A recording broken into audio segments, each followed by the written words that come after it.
All right, welcome. This is City of Saratoga Springs Planning Commission. Today is June 14th, Thursday, 6 p.m. Yes, it is Flag Day. There are lots of flags out. I'd like to welcome you. We're going to start out with the Pledge of Allegiance. We've asked Commissioner Chapman, who is our Vice Chair, to lead us. I pledge allegiance to the flag of the United States of America and to the republic for which it stands, one nation under God, indivisible, with liberty and justice for all.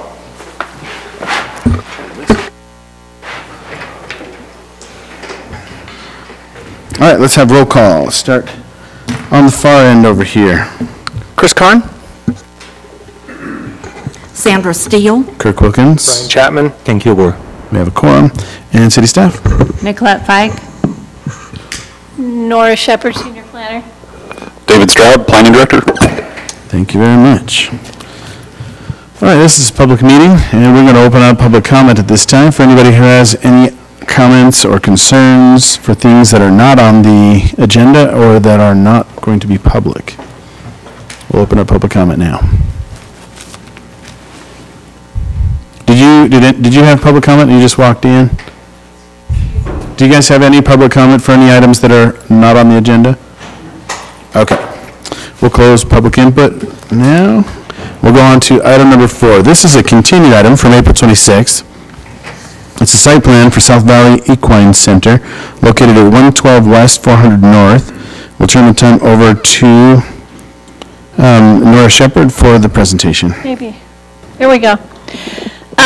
This is a continuation. We discussed this previously at a previous meeting.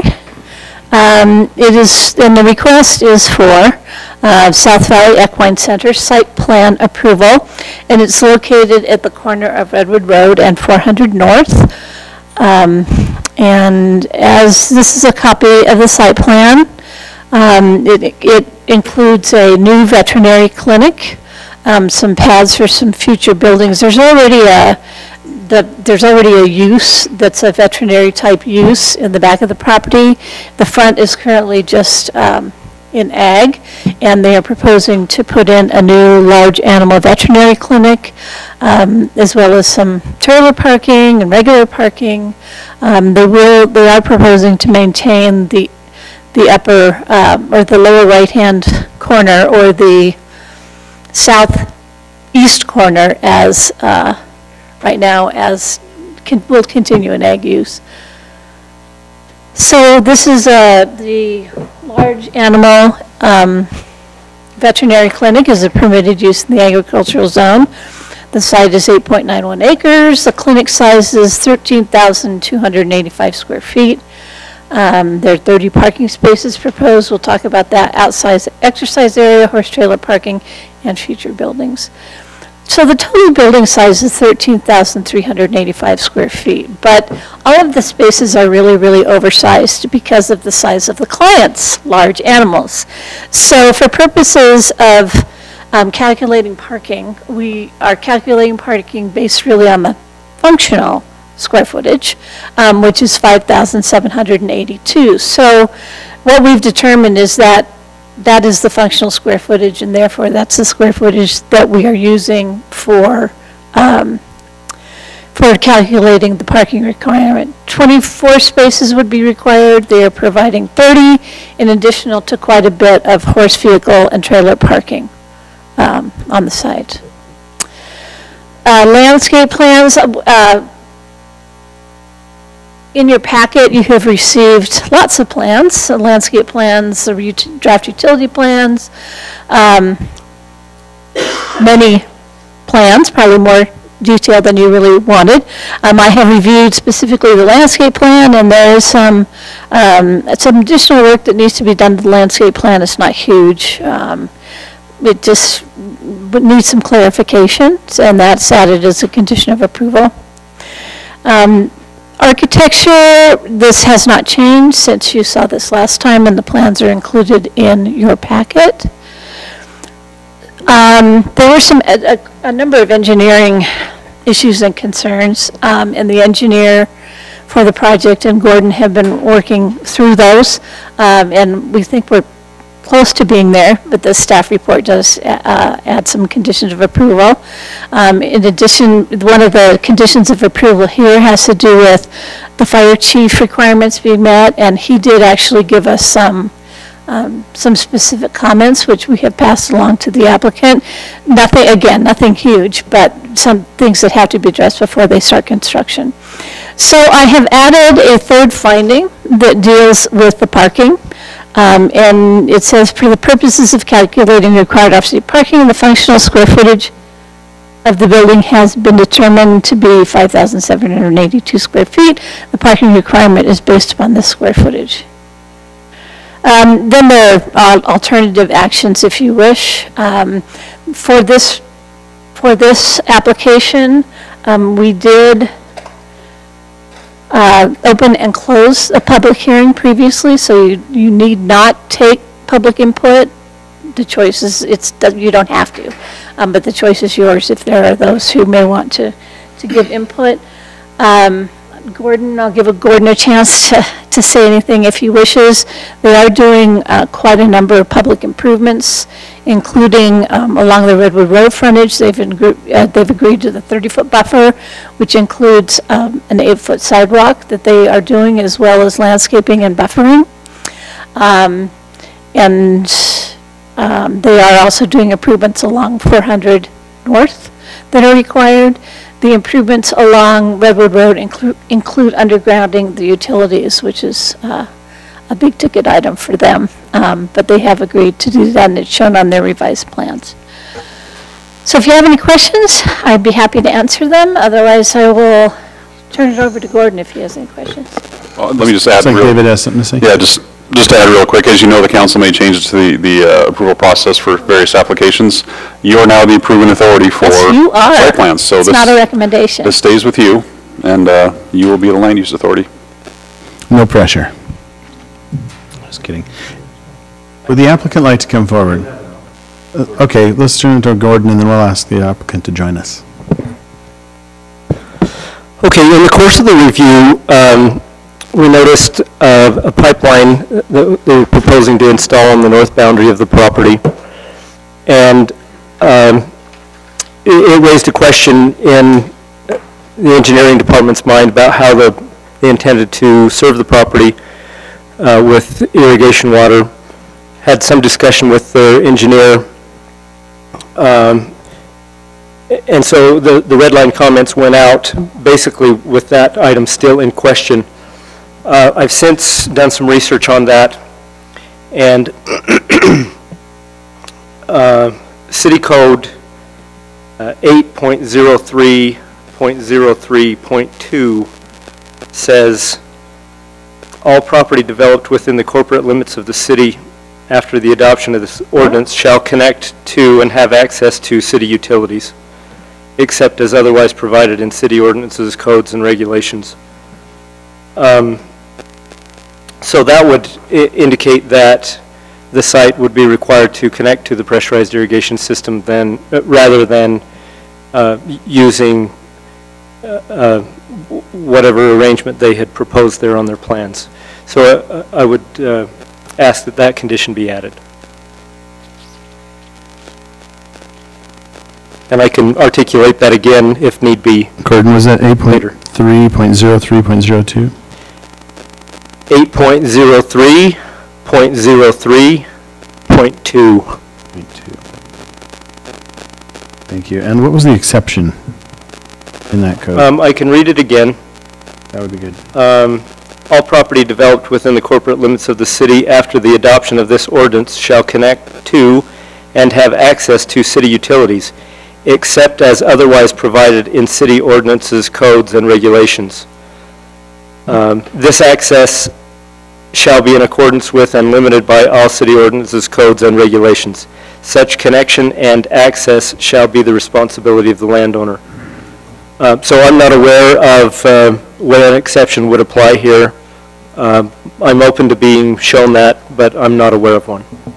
Thank you. Okay, would the applicant like to join us? And would you state your name and address for the record? Thank you. Naomi Keller, and the corporate address is 1791 West, 114th South in South Jordan, but our property is located at 122 West, 400 North in Saratoga Springs. Hi, Naomi. Hi. Welcome. Thanks for having me. Did you have any, you're welcome. Did you have any things you'd like to add to this presentation? In response to Gordon's comment, I'm sure you've spoken with the engineer, but we actually do connect to the city utilities currently. So we're on the city utilities, we pay a water bill, and then we also have water rights, which is the irrigation. So as a matter of fact, on the plans on that southeast corner is where we, I guess we'd modify the sewer and water, I guess. But I'll talk that with our engineer, of course. So, and if I understand it correctly, and I'll need to research it, it sounds like we need to connect and have access to, but I'm guessing it doesn't preclude us from maintaining our water shares. So, I don't see that as an issue. Okay, so, Gordon? Would you like me to speak to that at this point? The connections that are shown are not to the secondary water system, so it would require that water shares be turned into the city, and then that water could be delivered back through the pressurized irrigation system. Thanks for clarifying. Potentially. Okay, did you have any other comments that you wanted to make for the presentation? Do you have any questions for me that'll help influence the decision? We probably will, but what we're going to do is open this up. But I know we don't have to, but by a show of hands, is there anybody here that wanted to make a comment on item number 4? The one we're talking about right now. Just a minute. I just wanted to by a show of hands if you did want to do it. Okay, so I'm open to opening up this again. So what we will do is for item number 4, we're going to open up the continued item to public comment. And if you'd like to come forward and come to the stand and introduce yourself, your name and address for the record, and limit your comments to about 3 minutes. Come up and up here. Yeah, I'm Robert Parker, husband to Joanne Parker, who owns property just south of where this water line is, where they're going to take water from that well right near the lake on the southeast corner. Right now, that water line was trenched and installed from that southeast corner all the way up to Redwood Road, and then they stopped there. They went across the road into maybe unincorporated property, and then went across that, and they trenched the pipeline all the way down south from that corner. I guess it would be the southwest corner. And then I got to the end of that fence line and turned west and went all the way up to probably the entry to, is it Dino or Rico? And so right there, I'm not sure just what's going to happen. But in talking with, I guess, one of the water engineers indicated that maybe, or somebody out there said that they might be using that water for making concrete. So, but that's just hearsay. So, anyway, but I didn't know whether they could take that line and go from incorporated to non-annexed property. You know, and that's what we've... Are you referring to property down by Pelican Point? Okay, Right. yeah, that's not what this... Outside. Right, that's not what this item is right now. Oh, well, This item is Yeah, you- for a horse barn, and oh, well. Yeah, you have the general plan one, that'll come later. Well, anyway, that's, if there's a chance to We'll put a comment, pin in I've already this. commented, but it's important, so, we'll bring you back up on that item. anyway, thank you. That item, let's see. Next. That's number 6 for the record, okay? So if you want to, when we call item 6, then you'll come forward, okay? All right, any other comments from the public on this item number 4?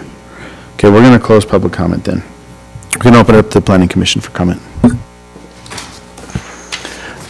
Commissioner Steele. I noted that there is no landscape buffer beside the trash enclosure, and that you need a 3-foot landscape buffer, and that's 19.16.4.4C. For the record, weed cloth is not required, so that might help you. We also, it looks like you're using a lot of rock in your landscaping. We require 2 colors of rock or gravel and 2 sizes. Okay. Yeah, I'm sorry, Commissioner Steele. I think that there was some mislabeling on the site plan, and some of those rock areas, I think, are actually bark areas. Okay. Because they're in planting beds. So I think they got some of the, the patterns mixed up, and that's why I added that condition, that we clarify that. But thank you very much. I appreciate you bringing that up. And then this is a question for Gordon, because I couldn't find it quickly in the standards. But we don't allow shoebox lighting in parking lots, do we? Doesn't it have to be the bell-shaped? I don't know. Yeah, shoebox lighting is prohibited. Okay. And I was going to say, especially because the New Haven, had to pull out their shoebox and put in bell lighting. So, and I didn't notice that in the staff report. Anyway, that's it. Thank you, Commissioner Steele. Commissioner Carn? Nope, we've reviewed this already, I'm good. Okay, any other comments? Yeah.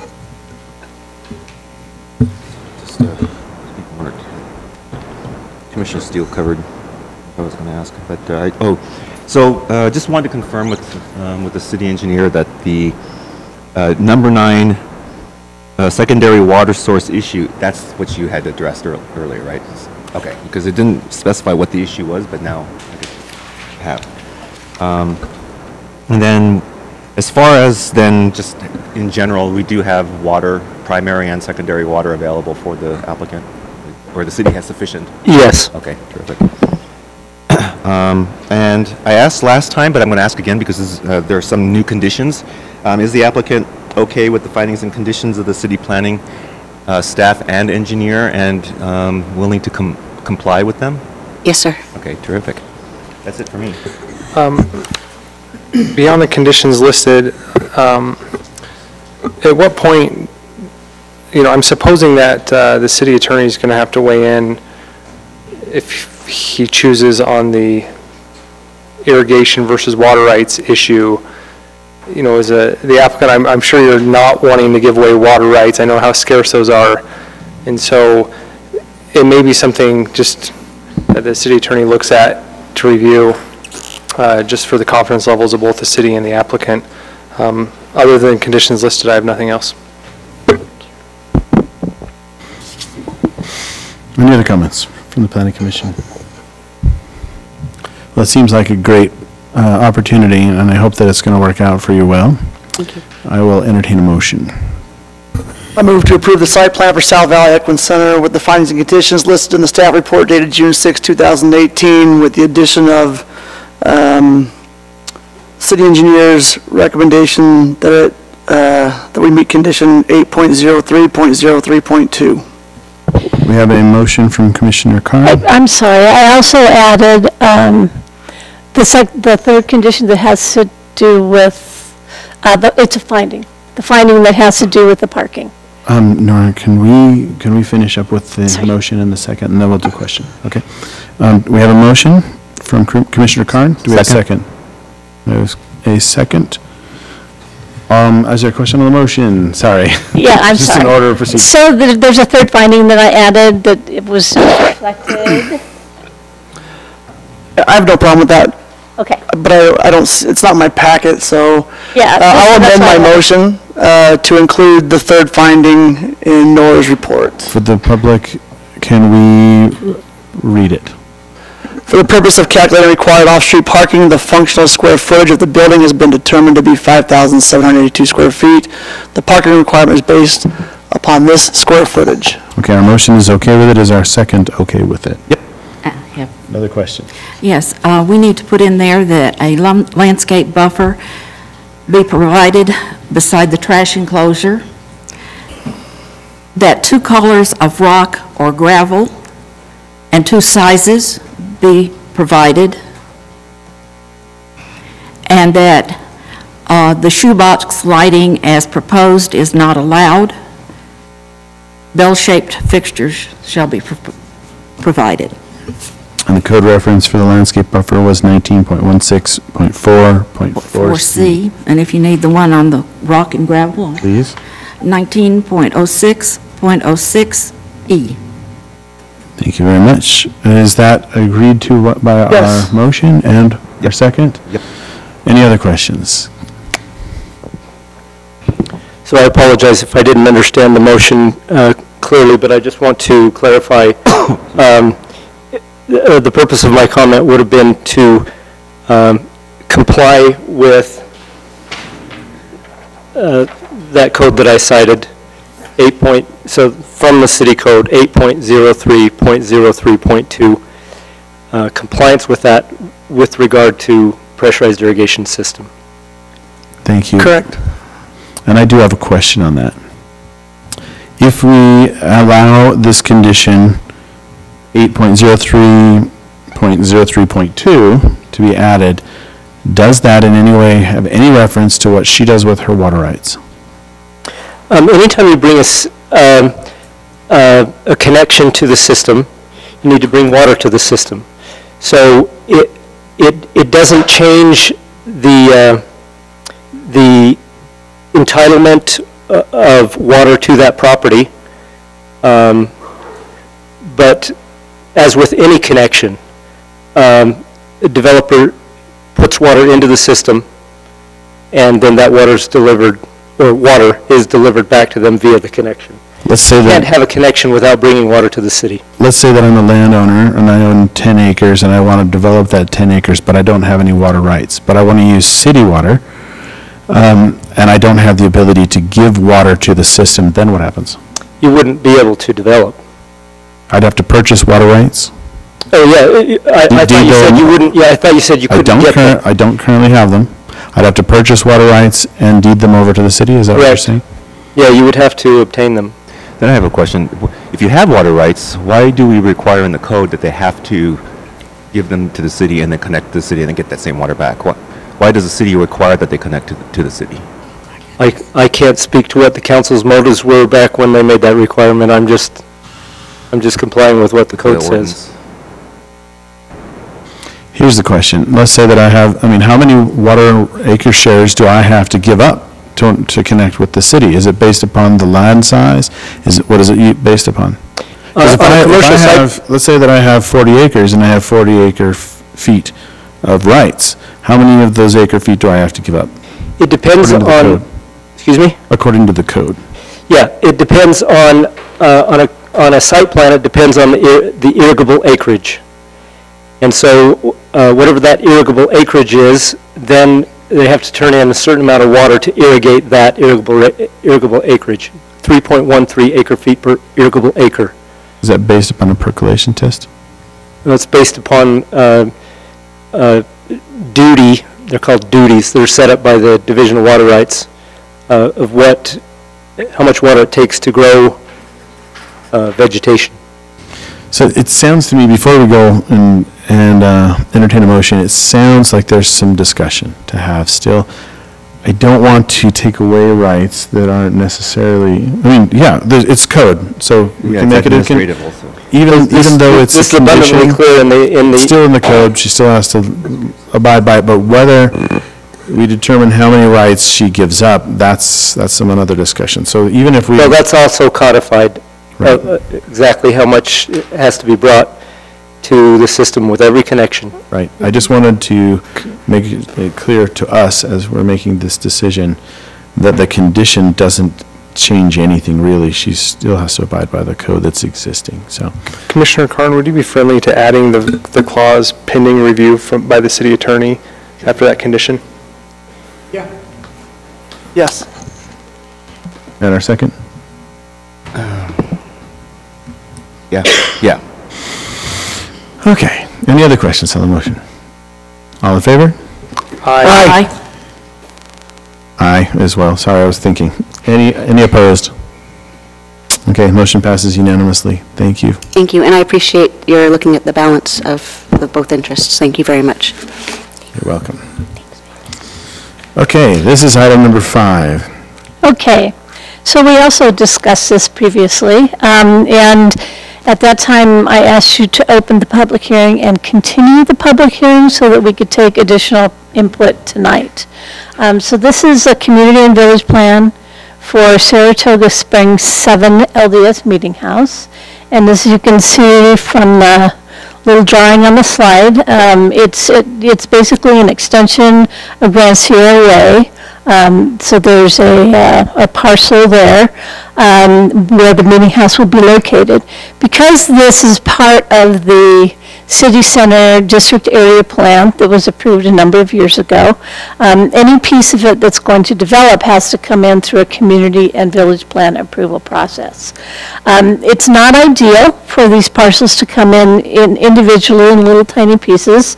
We've done a number of these recently, including the middle school and this one. And it's not an ideal process, but it's what we have right now on the books. We have been talking with the property owner in this area and encouraging them to look at the bigger picture, and that what we would like to see is an actual community plan for a much larger area to come in the future, so that we don't keep doing these little piecemeal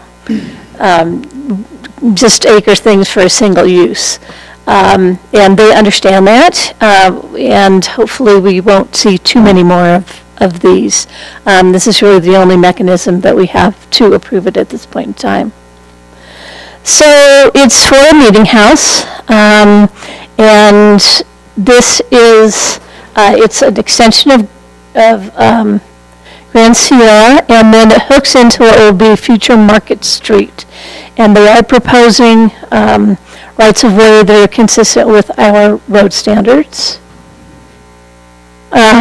Again, the density, there's an allocation that comes out of that big DAP pot of density that will be applied to this and subtracted from that, that big pot, so they can't use that anymore because it's already been used. Again, access will be from Grand Sierra Drive and Market Street. Parking, one space for every 3 seats. It's currently there are 313 total fixed seats and requiring 105 spaces, but 234 parking spaces are being proposed. The applicant obviously likes to provide additional parking. Pedestrian circulation, there's a 5-foot wide sidewalk approved and a 10-foot wide sidewalk trail along Market Street that will be put in the future. It will be built concurrently with this use. And then landscaping, there is adequate landscaping according to our code. I'm sorry, did you say consistent or concurrent with this use? The streets will be built? Concurrent. Right, okay, thank you. Sorry. I've been on vacation, I'm a little foggy. Again, site improvements, 10-foot wide sidewalk widths follow the code. Grand Sierra 59-foot right-of-way, and then Market Street 95-foot right-of-way. Elevations, in your package you had some additional information on these. They're familiar. They're similar to other meeting houses in Saratoga Springs, the site elevation. So we would recommend that the Planning Commission approve, actually forward a positive recommendation to the City Council for Saratoga Springs Meeting House. It's a community plan and village plan, which are basically exactly the same document in this case. I mean, usually community plans are much bigger and then village plans are a little smaller, but because of this unusual situation where they kind of want to fill a very short-term need that they have, we're processing it as a community plan and village plan. So we'd ask you to make a recommendation on both of those. Can we do those together, or should we do this separately?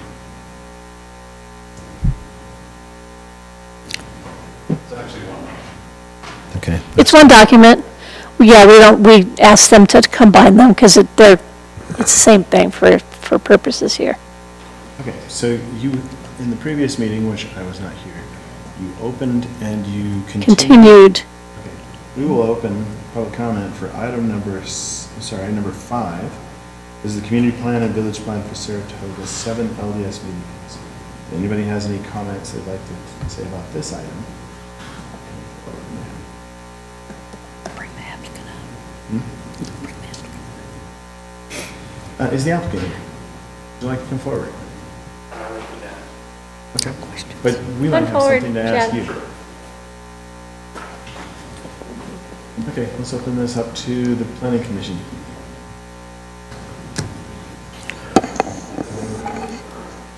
Let's see. I always ask this for administrative. Oh, this is legislative. Yeah, it is, just because we had to do a community plan and a village plan.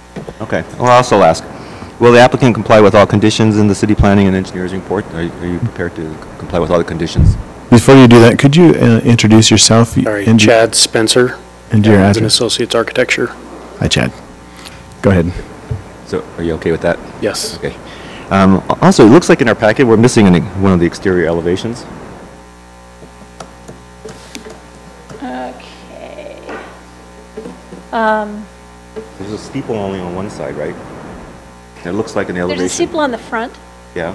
So I And think we then- have the front elevation, but we don't have the rear elevation. No, I and don't think it can- makes a difference, I but- believe it was in your packet, but, No, I mean, there are four exterior drawings, but it looks like one of them is duplicated. No, if you look, They're slightly it looks different. like the steeple is up towards the front, but it's in the back. Come on. Yeah, the steeple is in the back. It Okay. is, The it does only- look like they're both front elevations, but they're, one's at back elevation. Okay. The only other issue I had, is, I guess that's why I asked about whether you had said the Market Street Road will be built consistent with the use or concurrent with the use. And the reason why is because it looks like traffic will be kind of tight using the neighborhood streets. And I think the number of, I think you're anticipating up to 1,500 people. They won't all be there at the same time probably, but throughout the day or various activities during the week. And it would seem like that's a lot on the neighborhood streets that are south to the building. But if it looks like if the other streets are being developed or constructed at the same time, are they planned to be open at the same around the time that the meeting house is open? They will be either constructed or bonded for.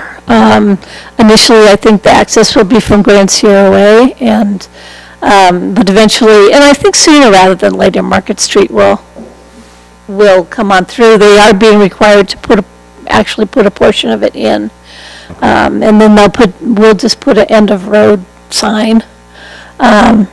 So it won't really go anywhere at this it's just- point. If this were like a home occupation, there'd be pandemonium in the streets because there's so much traffic, that the neighborhood has to accommodate. Yeah. So, I'm not, and that's why I'm just worried that it would be the same kind of thing. It just happens to be a meeting house. Yeah, I think that, meeting houses are intended to meet the demands of the neighborhood. So I think most of the people that would be impacted would be using this, a lot of the people would be using this facility. So it supports their neighborhood. And yes, in the short term, there will be increased traffic on Grand Sierra.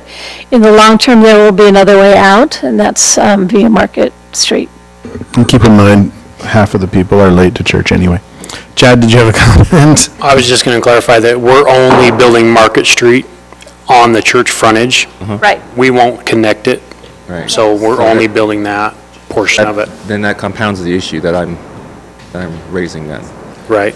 So this meeting house is intended to serve those neighbors on the south and bring them up that direction. Yeah, So, I mean, home occupations also serve, a lot Sure. of neighbors too, but we're still always concerned with traffic. So that's my only reason. So so the city does not have concerns with the traffic then? Okay, then I'm fine. Thank you. Other comments? I've got a couple questions. All right. Number one, Nora, we keep talking about or Grand Sierra Way. If you look on the map that shows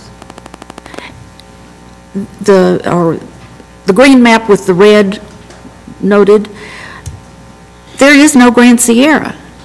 There's Bryant Boulevard. If you look at city maps, I believe it's called Grand Sierra Way. Yeah, I've seen that. Right here on mine. You see what I'm talking about? Yeah, there's both. It does say Bryant on the packet map, but I think when I looked on Google Maps, it said Grand Sierra. Yeah, our city map does show Grand Sierra Way as being the access road. Okay, well, we want to make sure that that's indeed. Yes, it is. There's a Carlton Avenue that's there too. And the other thing is, we're showing two different acreages. On page 15, no, I'll start out with page 14. It's 5.811 acres.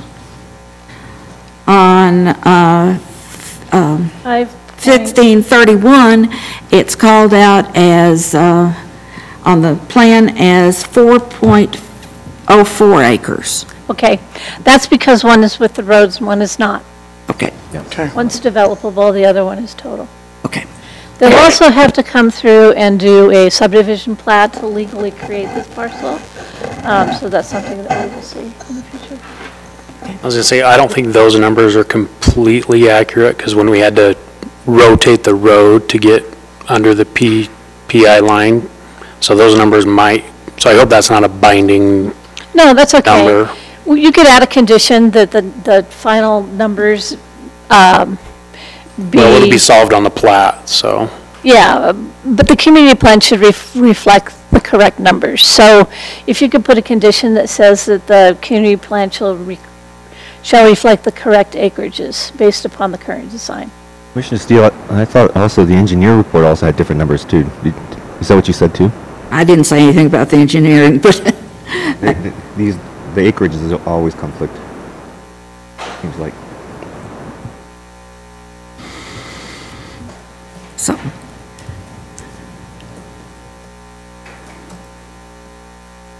And that's all. All right. Anyone else? I didn't see any other concerns in there, so I will entertain a motion.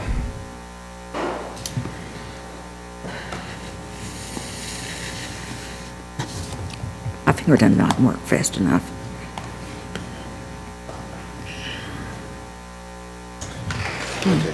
I move that the Planning Commission forward a positive recommendation to the City Council for Saratoga 7 Meeting House, Community Plan/Village Plan with the findings and conditions below. We have a motion, do we have a second?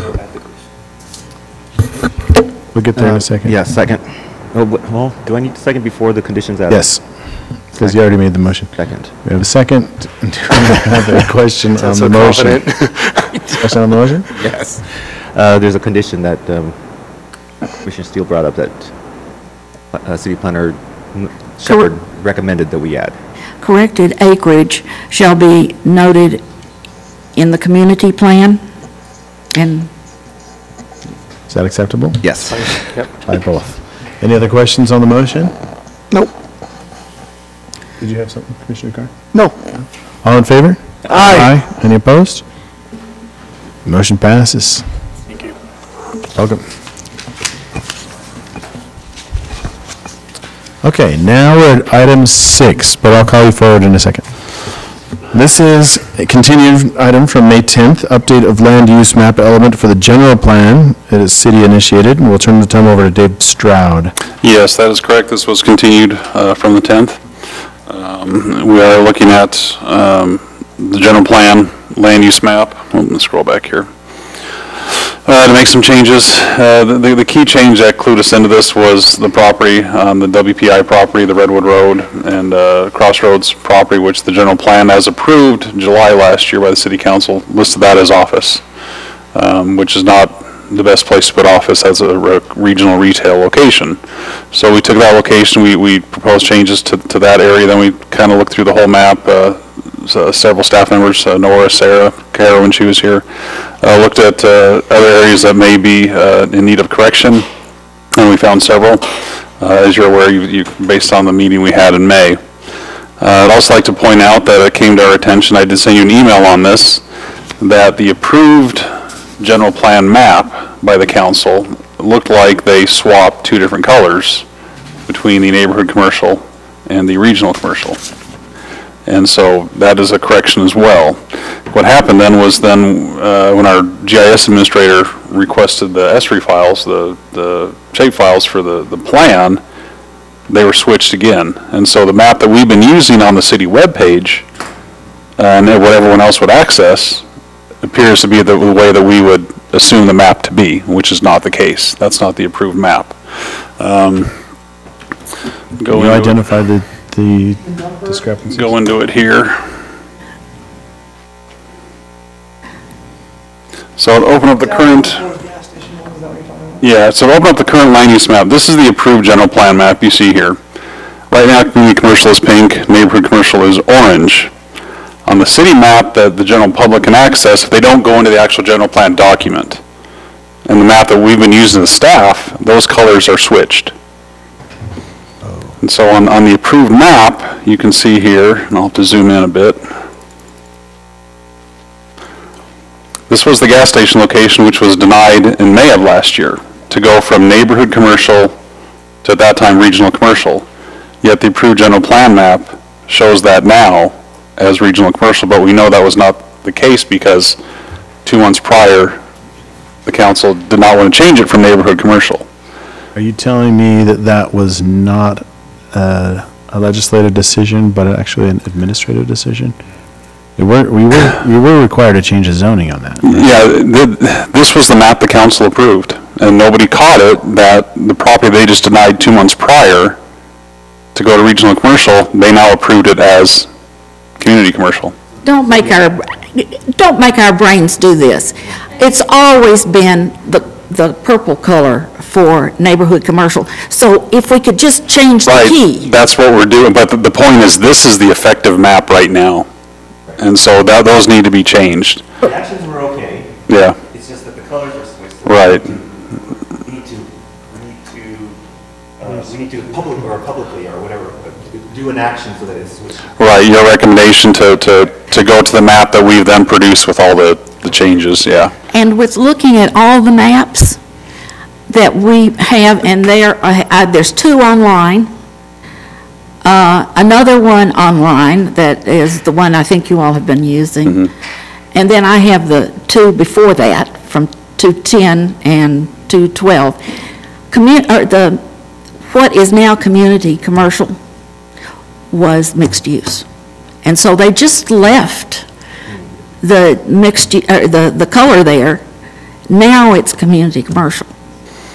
And if that was, I don't know what the intent was with those either, but our base map basically now is what's in the approved general plan, what's on the screen right now. And you're free, obviously, as the planning commission, to make any recommendation you want on any of these changes. And so to go back, then we'll open up a few others here. That's the clean copy. We'll bring up this item here. There is the applicant, the landlord's in the audience now. We sent you this also. This was basically the property that really kind of keyed off. We need to look at the general plan map and found what we thought were errors. So right now, the top map, this is the approved general plan. This is Redwood and Crossroads, which has this listed as office. Obviously, we want office in the city. It's a needed element, but probably not at this location. This is a regional commercial location. So we have proposed the middle map you see here, which then changes the bulk of that area. You got Tractor Supply here, Wendy's, Taco Bell, and then continuing office over in this location, getting rid of the medium density and high density residential. The owners are here in the audience. They provided this map to me last night. They will then like to speak if possible. They would propose what you see here on the bottom, was maintaining still some high density residential element and some office, but just configuring the locations of those. We actually gain commercial designations over what staff has proposed, which there's a benefit to that also. We also then pick up, we still have some high density residential, but in reality a reduction in acreage overall from what it is right now.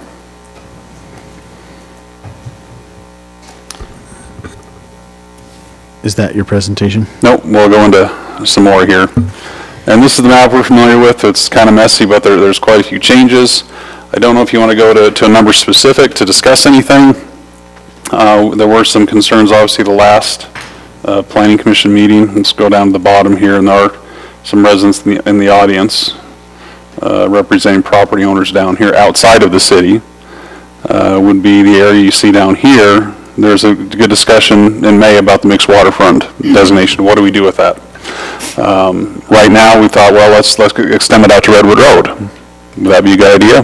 Up for discussion.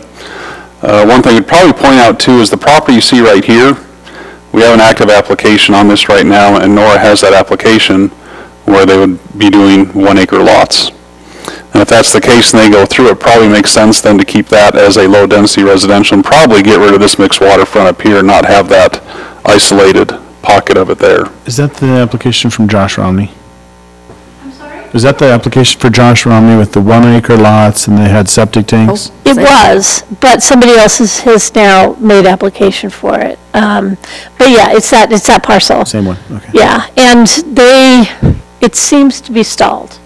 I haven't heard anything from them in 6 weeks, 2 months, so I Is that based upon water? Well, yeah, water and sewer, and, but they were working through all those things. I don't know exactly where they are. Okay, thank you. But we do have an active application for a preliminary plat. Okay, thank you for the presentation. Is there more that you wanted to? Well, just as how it's, the residents you see in the back there, they spoke before, but they're representing the property down here. Okay. This is property outside the city limits, but within the city's annexation map area, which says at some point it could be annexed up to the property owner. Can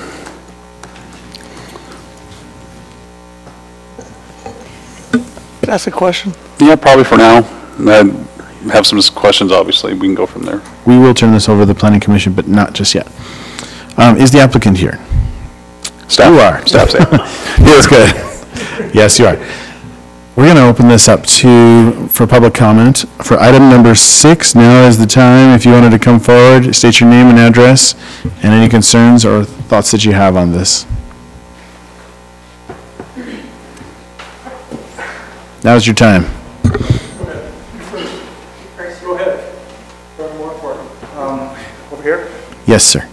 Okay, I represent the Utah Valley Turf Farm property, which is across from Walmart, runs from the Mountain View corridor to Redwood Road.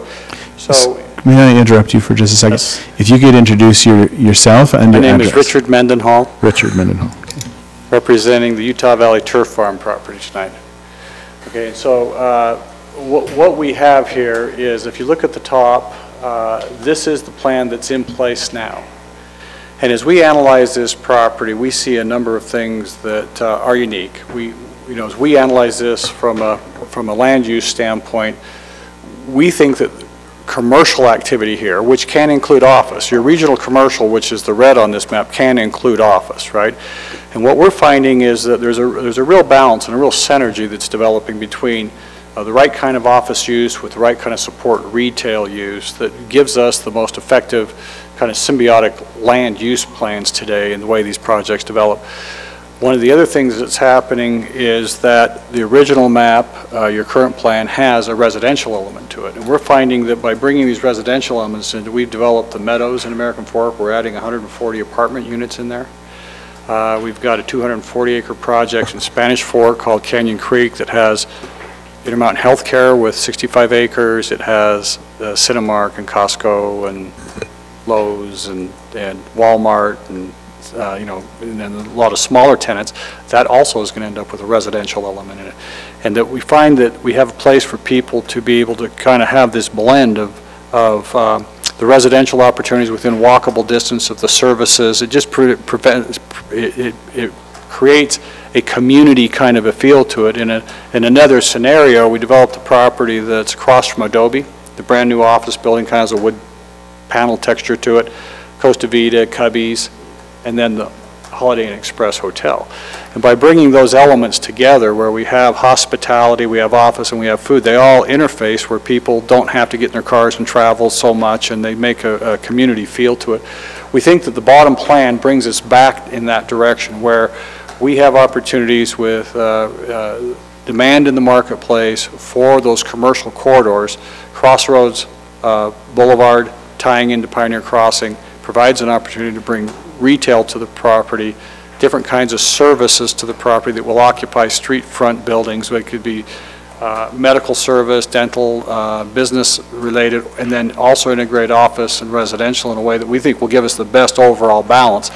And we're to the point where this is something that is on the verge of being presented to you in plan form with real tenants who are prepared to come to your market.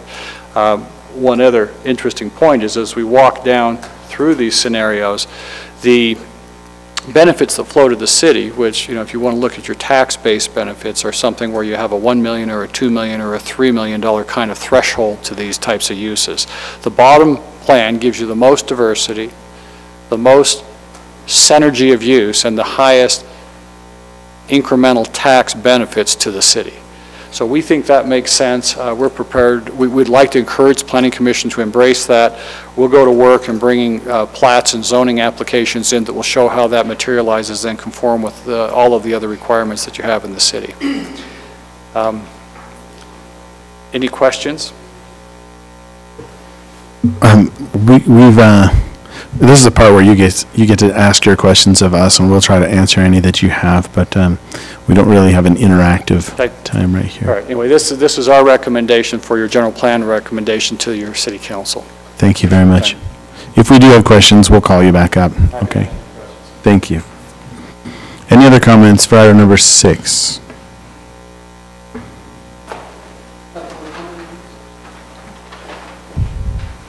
I'm not sure.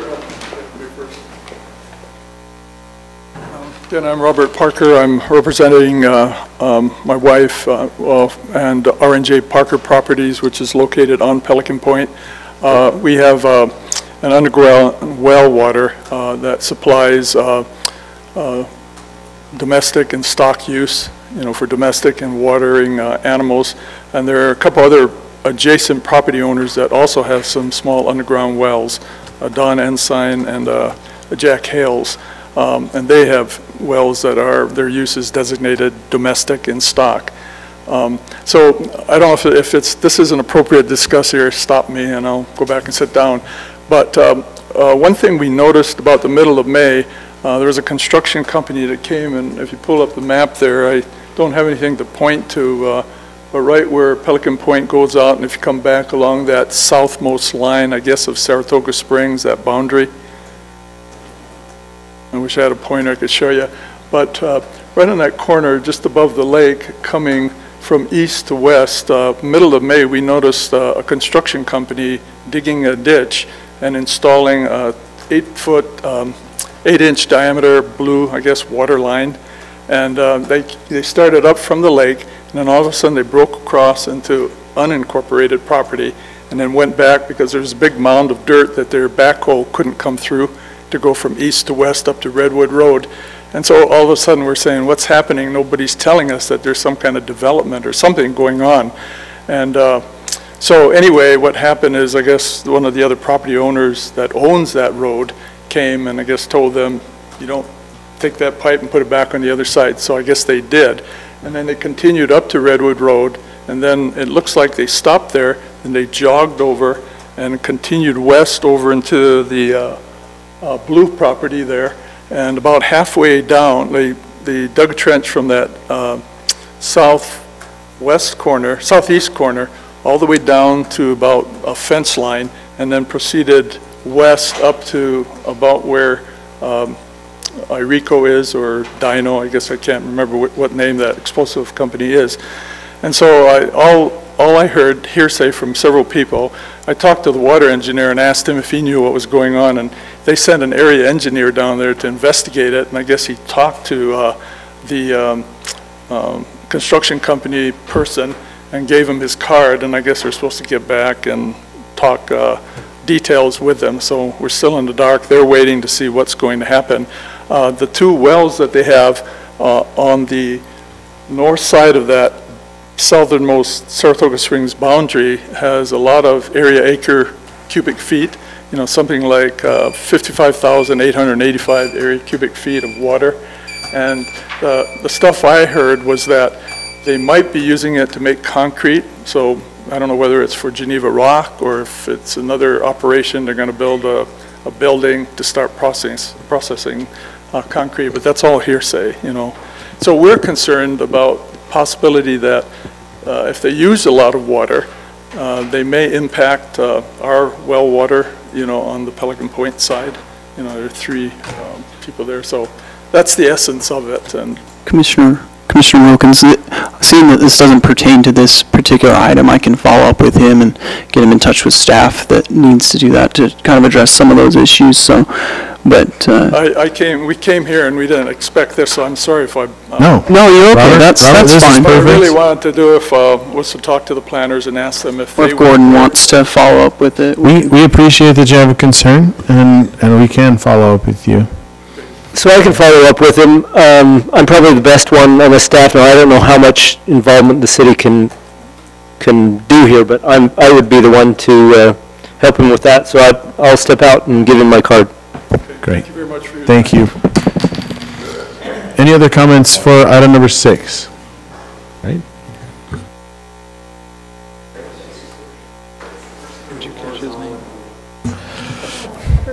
Parker. Okay. We're going to close public comment on item number 6. And we're going to open this up to the Planning Commission for comment.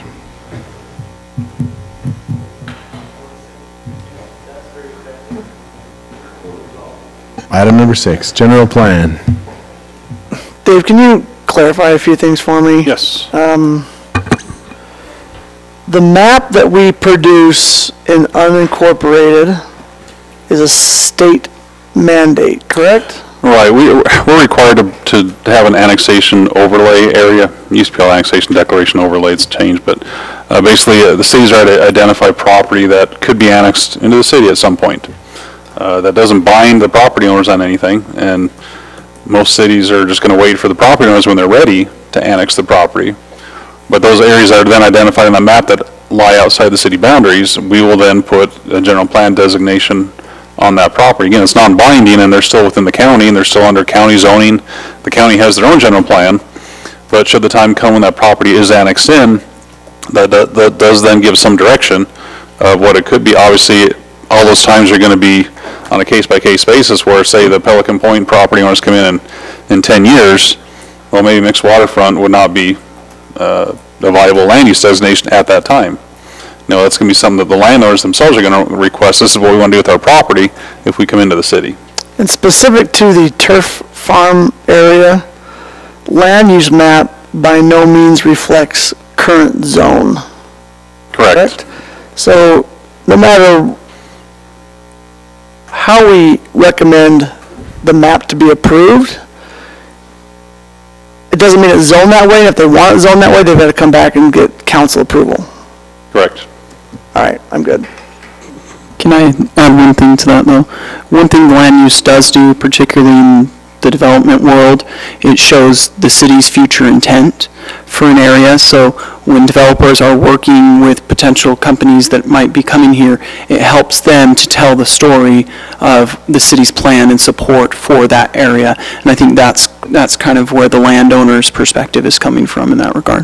To that point, though, but you're right, it isn't binding. It's not binding, and it's not zoned that way. And if a zone requirement would happen, it'd be publicly notified. Exactly. Public comment would take place. Right, because right now, currently, that little section there is zoned agriculture. So, eventually, when it's going to be developed either way, a rezone is going to have to occur to develop it. This, again, is just sort of the intent that it shows in the city. Land use map shows the intent of high density and medium density there. We're just kind of moving it around. Right, shifting it a little bit different, because prior... Pioneer wasn't there before. Yeah, well, in the way Crossroads comes down now, that it didn't. It divides the property a little differently, and that's kind of where the consideration is coming from. And I don't want to speak entirely on the developer or the property owner's behalf, but that's some of the perspective. That makes total sense. I'm good. Thanks. Commissioner Steele? I've discussed this with staff, and on the corrected map, you see that the fixed waterfront comes all the way out to Redwood Road. And at first I thought, well, no problem.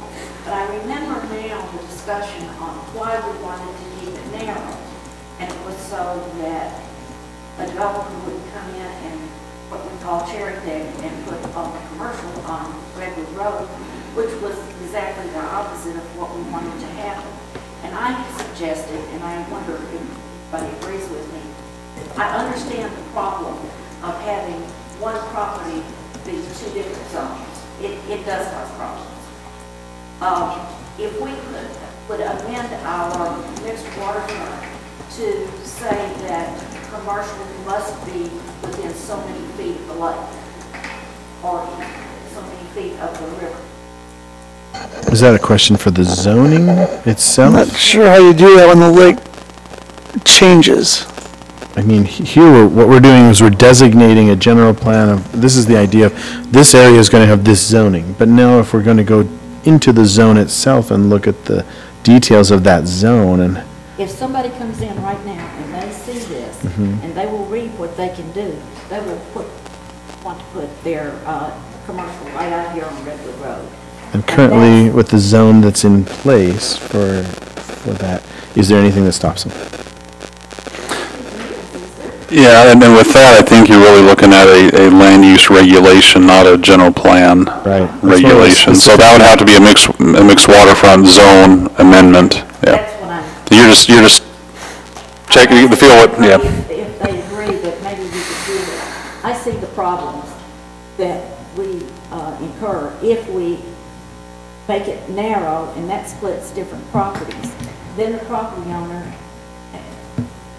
has to have a mathematician to figure out his open space and his density and with everything that's in there.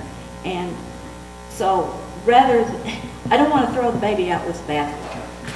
I just feel that if we specify how many feet or whatever it is, that will also it may discourage developers from actually even doing it, because I don't know if we or the staff have the knowledge or the technical knowledge to actually make that kind of a decision, where we specify feet from the water. And So this, let me just clarify, this is out of the scope of this decision tonight. We're talking about the general plan, but if we want to talk specifically about the mixed waterfront designation and feet, then we can open up that conversation in another meeting, and then we can talk about what we're going to do with the mixed waterfront zone. I disagree with you because that is the plan that we looked at up there, and it's narrow.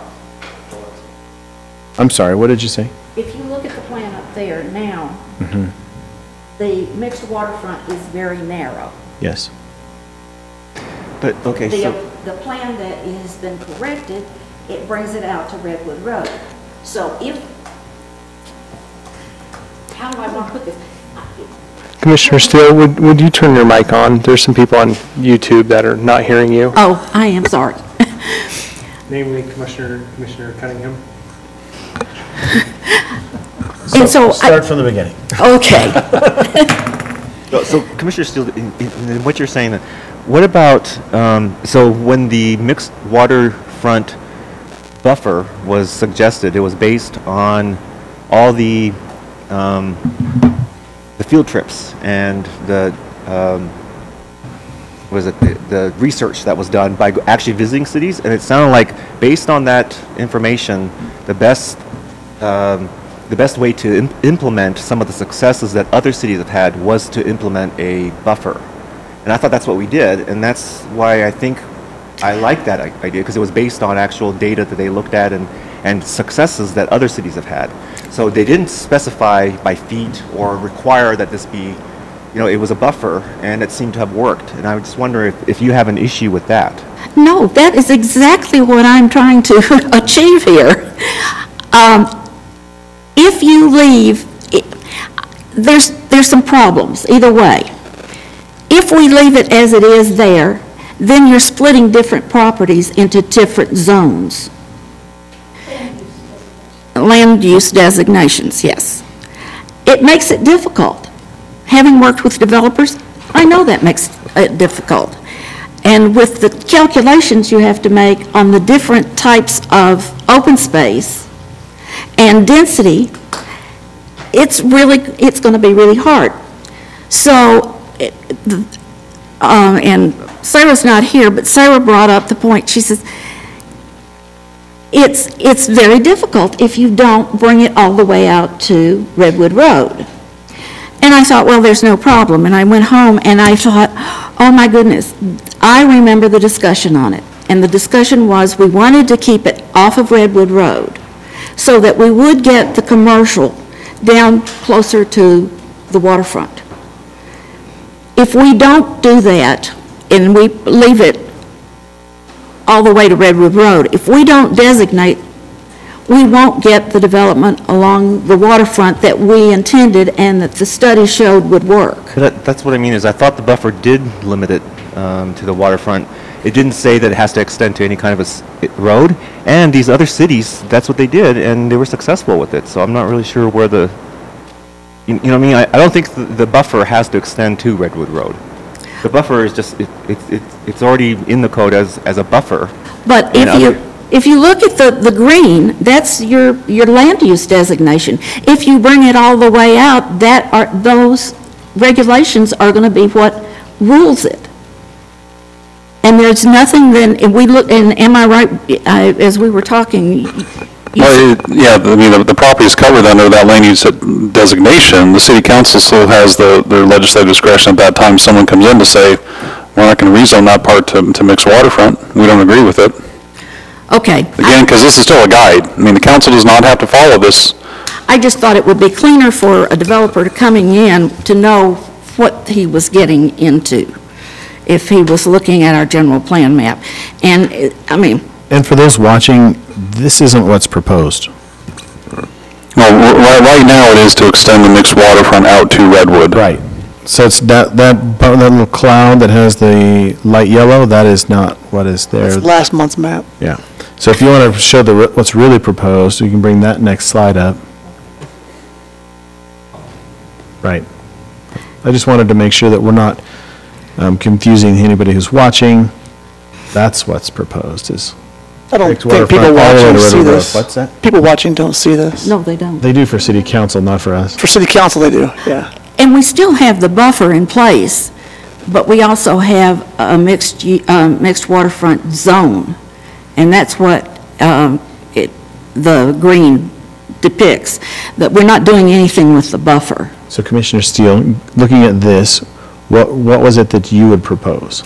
I would propose that we look at this and not tonight, but ask that our staff look at proposing some kind of amendment to our language in the mixed use or mixed waterfront zone that says that basically we want the commercial down closer to the waterfront so that then it will support the higher density that we have proposed for that area. And if we don't do that, we're going to end up with commercial all the way along the road and then nothing but housing next to the lake, which we didn't want when we brought this in last year. So Commissioner Steele, are you basically saying that you think we should leave it the way it is until and unless we make modifications to the mixed waterfront zone? That probably is a very good statement. That would work. That would solve my issues. But if nobody on the commission agrees with me, then... Well, and you could be the one to make the recommendation to keep it as it's drawn on the map right now. Okay. I'm okay with that. Yeah, that sounds good. Thank you, Nora. Okay, other comments about the general plan proposal? I have a couple, I think.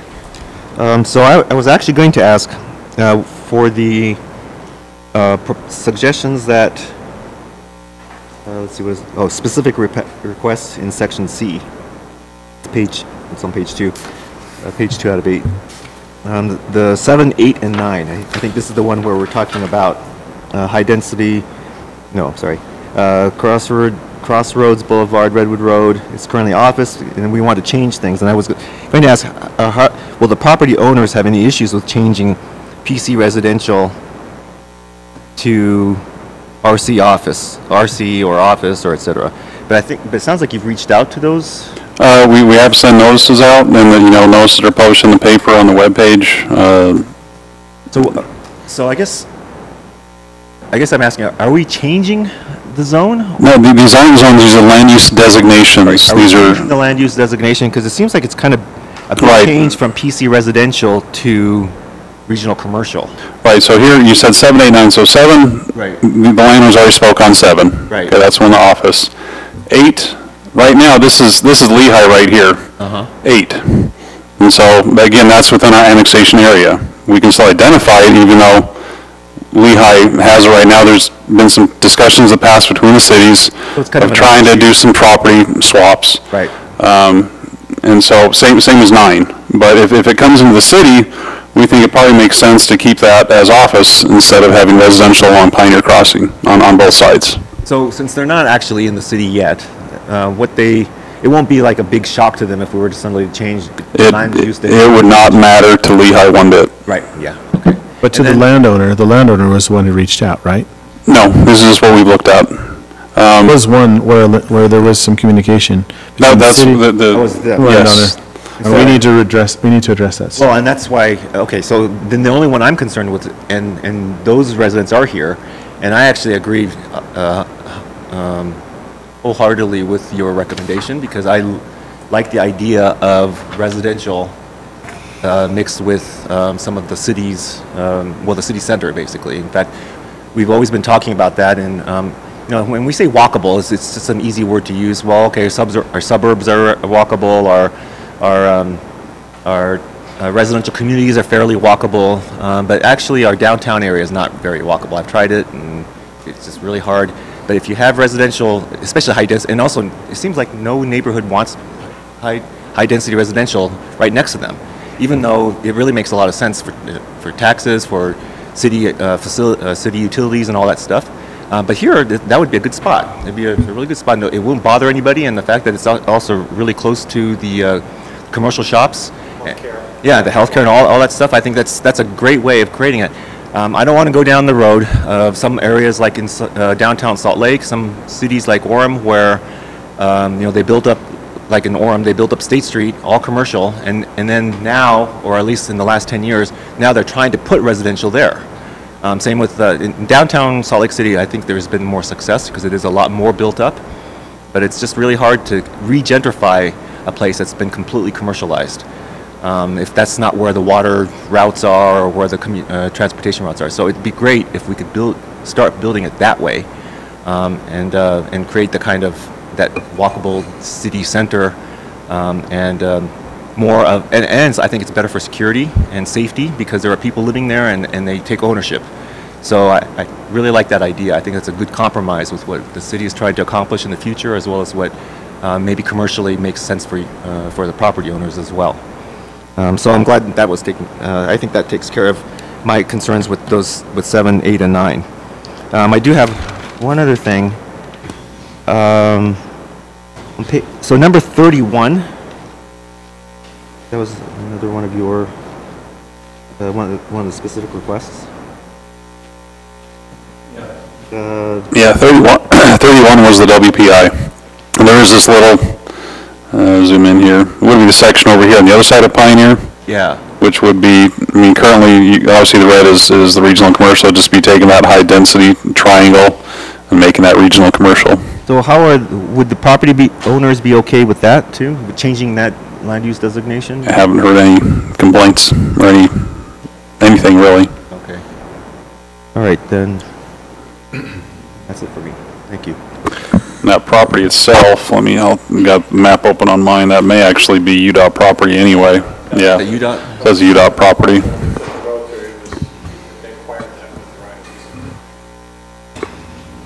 Vice Chair Chapman.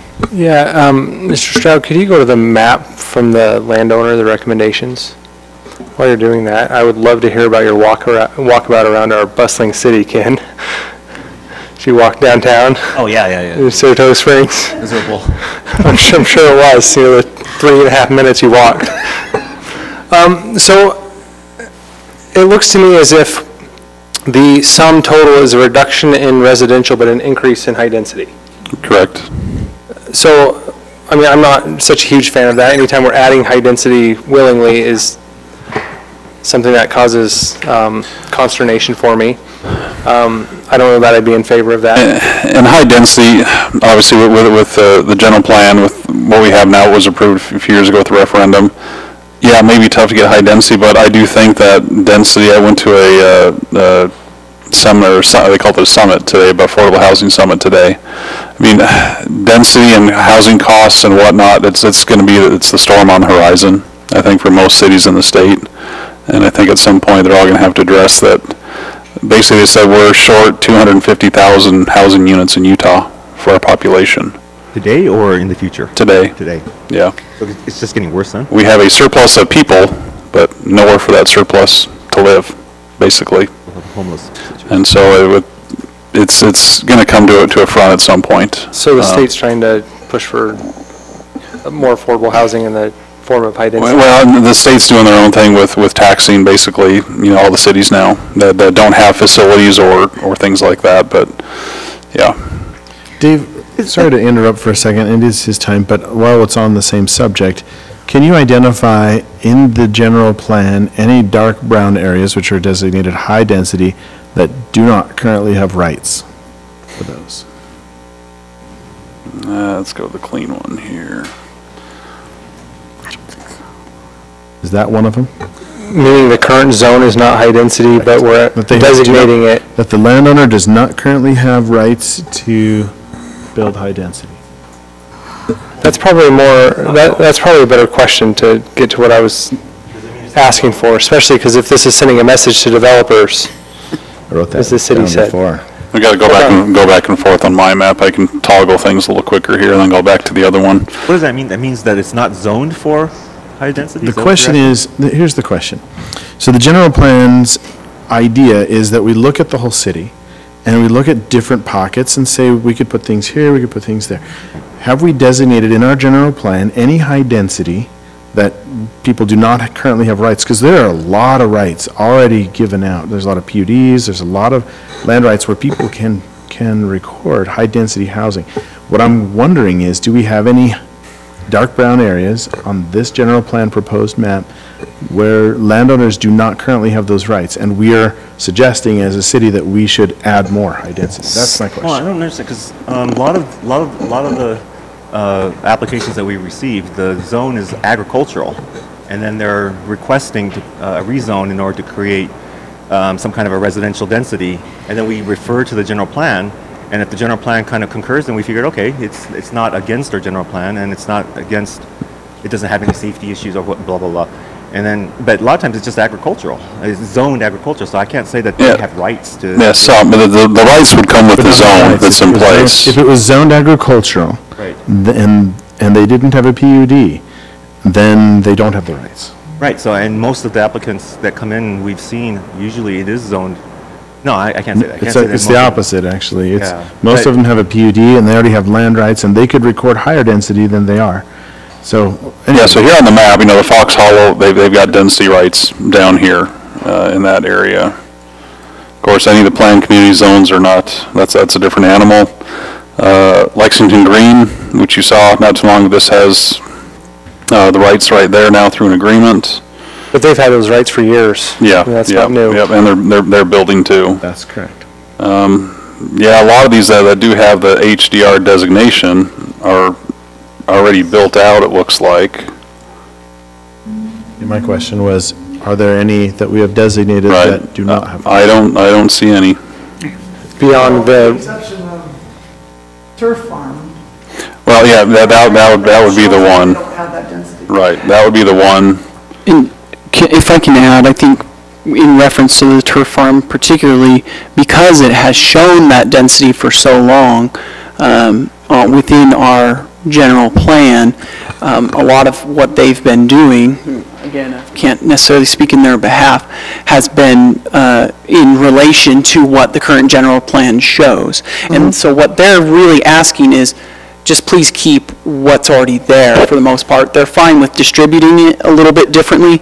And also one of the things that they noted to me is based on the market, particularly that northwest corner, based on the market and where that spaghetti bowl is going with Mountain View Corridor Junction, that very well could, their first preference is the residential, but based on the market, that might actually be end up going office, similar to kind of along the lines of what the city is looking for. And that's why they're fine with that reduction there, because they just want to say, they want to come to a healthy compromise of saying, let's please just retain some of the density or some of the residential that currently exists, because we're building our future plans somewhat It upon currently that. exists on a planning map. It's not zoned. Right, exactly. And that's exactly what they're saying. When they're ready to develop it, they'll address the zoning with the city council at will that have time. to change a zoning. Right. That's, yeah, I kind of sense this feeling that there's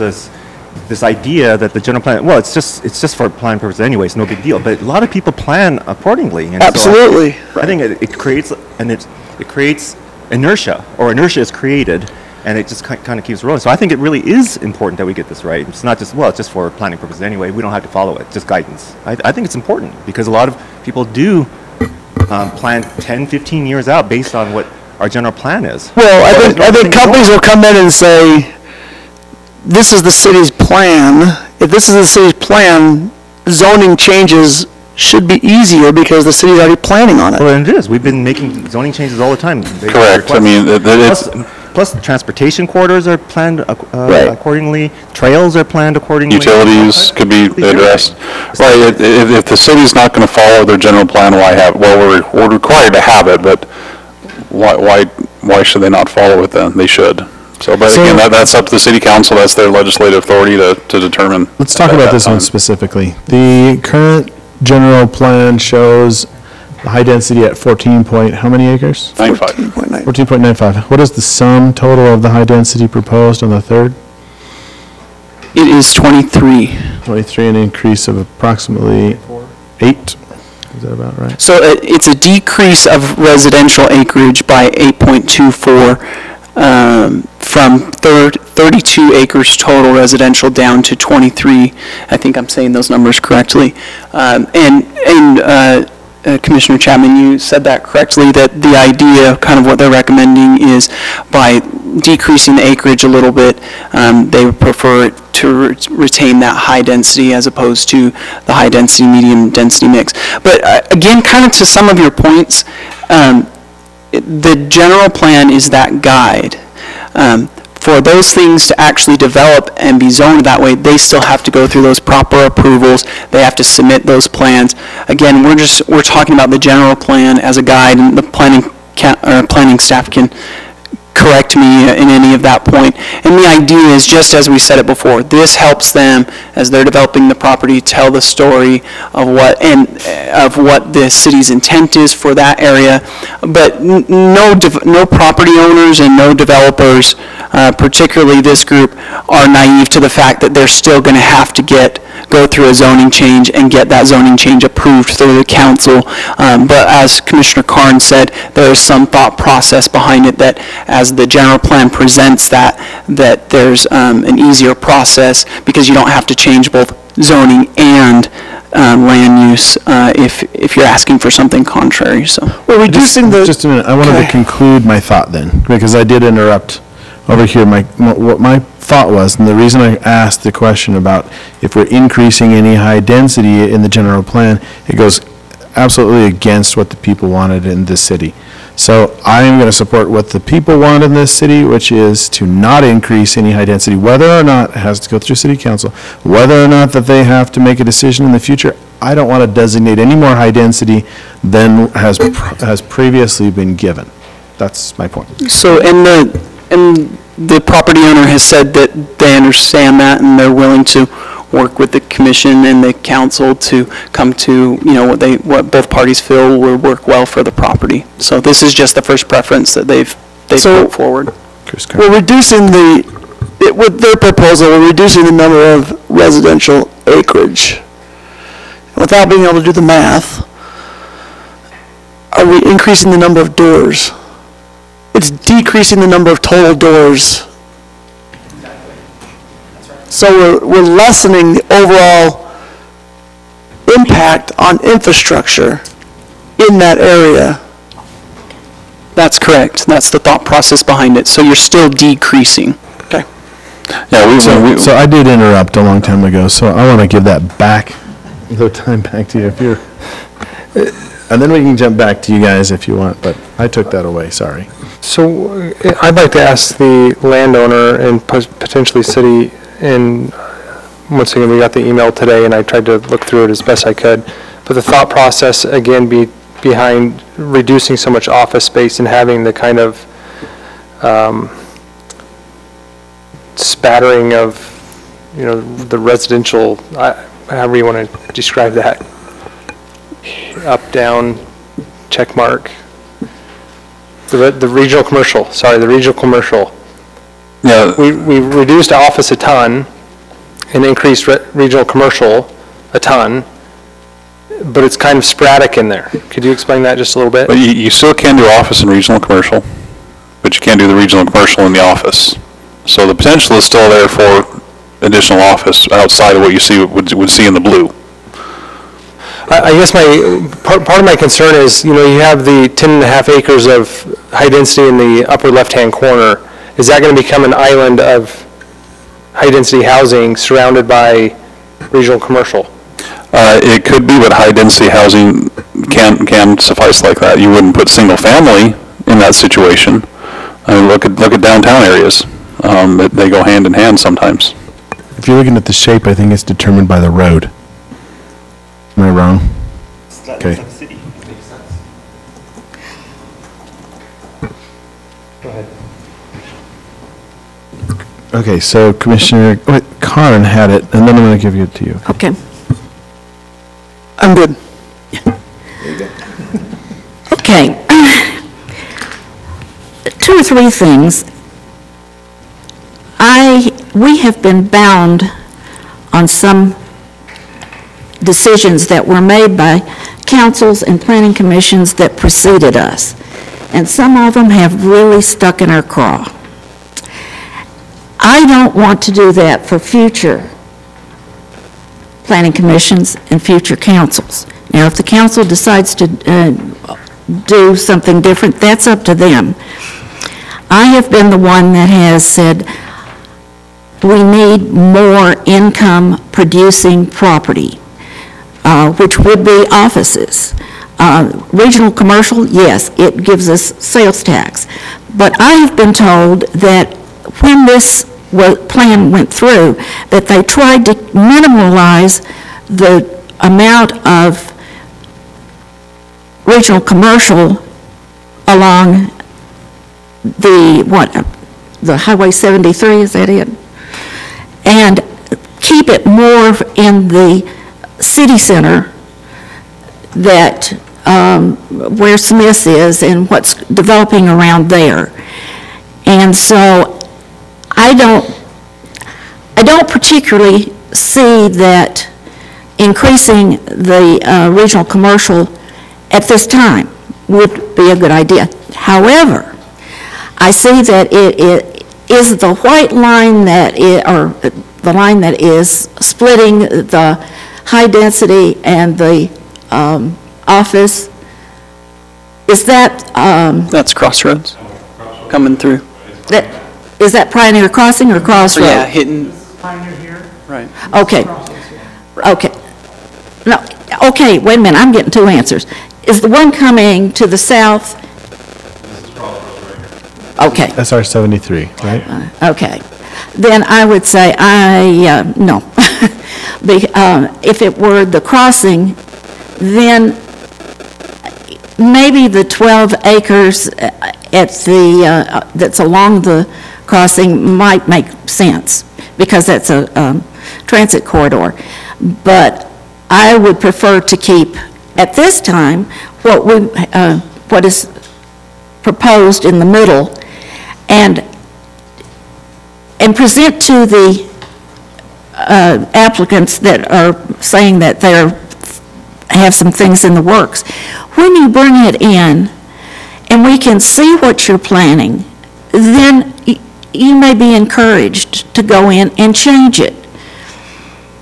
But I'm just not going to, as I say, I'm not going to tie another planning commission to this at this time. I would keep the middle one. Could I add something with that?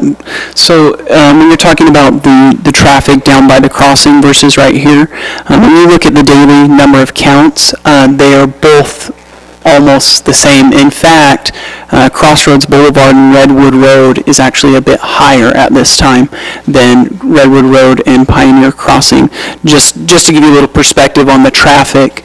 The other thing that I would add is what Dave Stroud said earlier that helps not only developers, but me as the economic development director.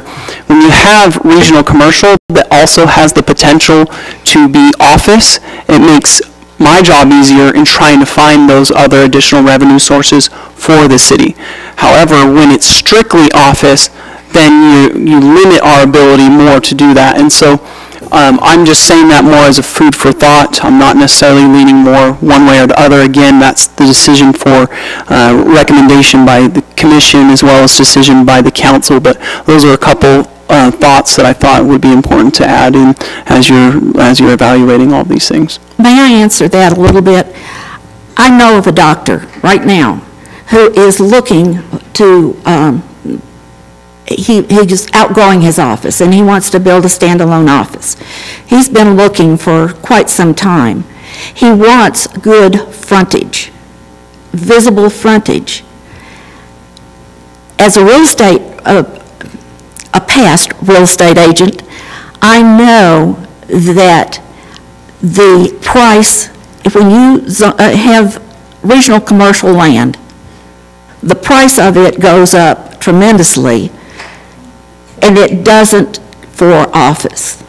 And so we want to encourage more offices, more job producing. And yes, I understand that you can put an office in regional commercial. The price usually precludes that. And so I stand by what I said earlier.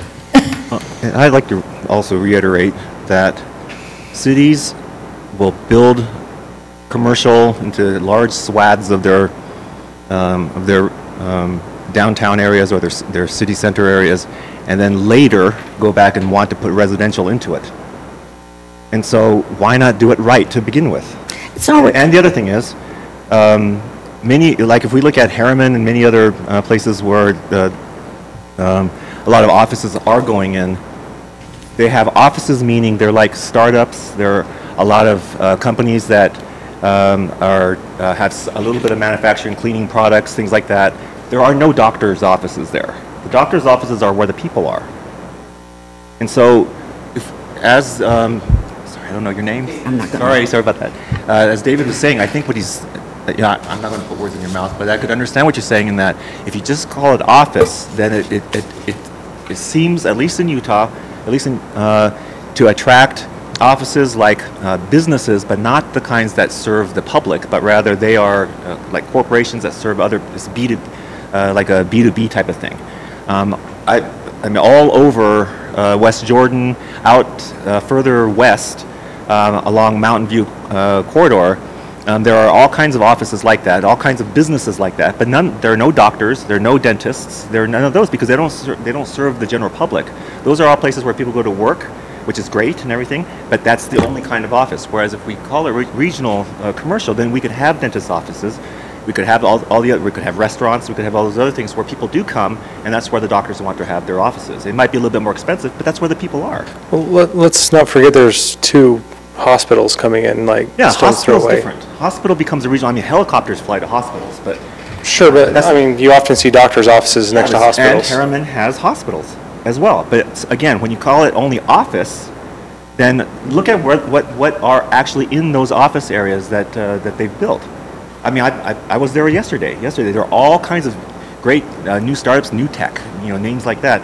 All kinds of great companies, but there are no doctors' offices, there are no dentists, nothing like that, because there are no people around there walking the streets. It's just I shouldn't say just, but they are businesses. They are B2B type of businesses, not to the public.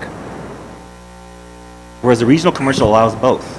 And again, cities go back and they build residential into it because they want to have a walking population. And so I don't think there's anything wrong with that idea of on our general plan for the future, as Commissioner Steele had reminded us many times, this is 20 years into the future, that we should have an idea that there's going to be residential. Plus, the property owners who've done their economic studies have also asked for it.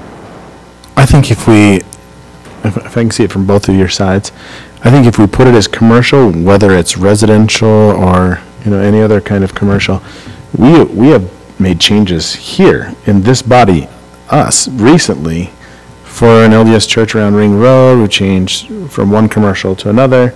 We can change those commercials as long as we're designating it as some kind of commercial. I think it's okay. And as far as a general plan goes, as far as our decision, we could hash out every single property, but really we don't know what's going to happen. And we have some flexibility. As long as we designate it as some kind of commercial, I think we're going to be okay with it. Right, so then let's designate the way the property owners want it, right? Well, as long as it doesn't have the higher density that the city has voted against No, the higher density was already in there. previously. Yes, it was already in there. What the proposal was from the staff, the middle one, is to take it all out. What the residents or what the owners are proposing is let's leave some of it in. The way it already is. Staff Lower the density, but leave it in. Would the staff like to weigh in to why we suggested to remove it? Is that based upon the city? We were just looking at the surrounding uses, what's approved, and thought, the city desires offices, obviously. This would be a good location for the concentration of office. We're not by any means saying we're 100% correct and that's all it ever should be. And at the end of the day, the landowner is going to be able to do what they want there, and they can apply to have a general plan amendment. So we have a lot of different ideas.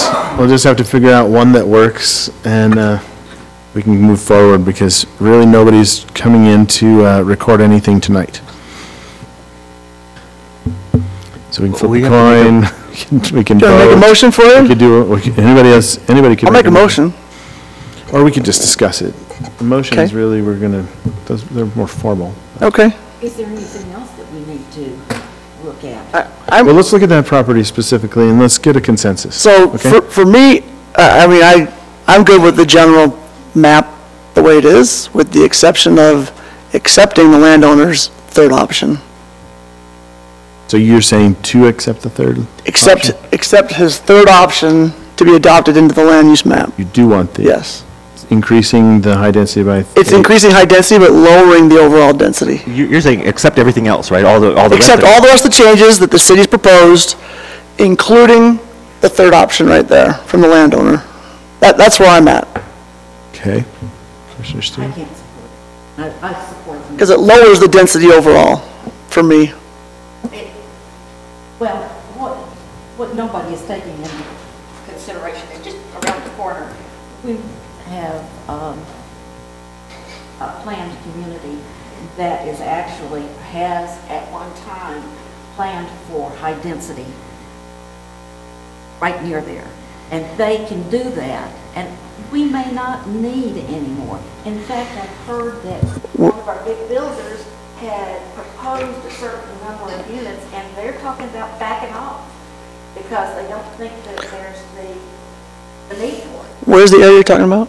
I can't say in here. Okay. Well, if you look at most of the people who have PUDs or have vested rights for high density, most of them have recorded plots that have less than what they have rights for. Well, and also, I remember a few commissions ago, or meetings ago, where we had asked, because we had to comply with the state requirements. All cities have to have a certain amount of high density and such. And we asked, well, so we're keeping track, right? And he goes, yeah, we are. And where are we? And he goes, well, where we are right now, as far as with the plans that we have in place, we're right at the number. But if we continue to reduce, then we're going to be actually off. We're not going to be. We may not be in compliance with what the state requires anyway. So I don't think, So I mean, we had density before. The third proposition proposes to replace most of that density, most of it, not all of it. But that means that we're basically in compliance with the state requirements. What are you referring to as far as a requirement from the state for high density? The state requires they don't require high density, I don't think. They require affordable housing, which usually translates to more high density. I mean, not more high density, I mean, it leans towards high density more than towards the other types of density. Yeah, but there is affordable housing requirements by the state that's imposed on all cities. And we do have zoning that Yeah, and does so the accommodate plan, that. yeah, when we asked that question, remember the answer Right. was that based on our general plan, we have enough. Right. But if we change it too much, then we're going to be in violation of what the state requires, and that's what I think Commissioner, or what Plan Director Strada was talking about with, as far as taxes and all that stuff that we're supposed to have. Okay, so we have 1, 2 that are for it, we have 1, 2, and were you for it or against it? Which plan were you looking at that you like? I would be okay with the top one because that's as is. I thought the top one, though, we can't do because it's out of date. That's why they're proposing the RC. Well, I mean, they don't have to change anything. Right, you don't have to change it. I know, but it's already out of date. Well, that means everything's out of date.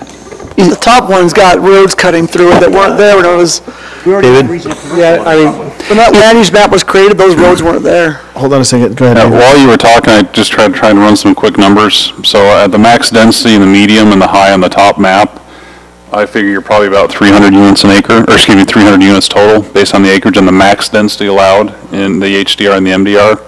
And the bottom would be about 421. So it increases the density, but decreases the overall acreage. That's if everything was maxed out. well, and I don't know that I go along with it's less acreage, but the density, because you could take no high density and make it all medium density, and it would be the same amount of houses too. And so you can kind of play that. Without a development plan, it's just a guess. So I like the concept as people have done in the past, where if it's not, and this is the land, the general plan, like we've said. We have the zoning, which is the current zoning. If somebody doesn't like their zone, or they don't, then they come in and ask for a zoning change.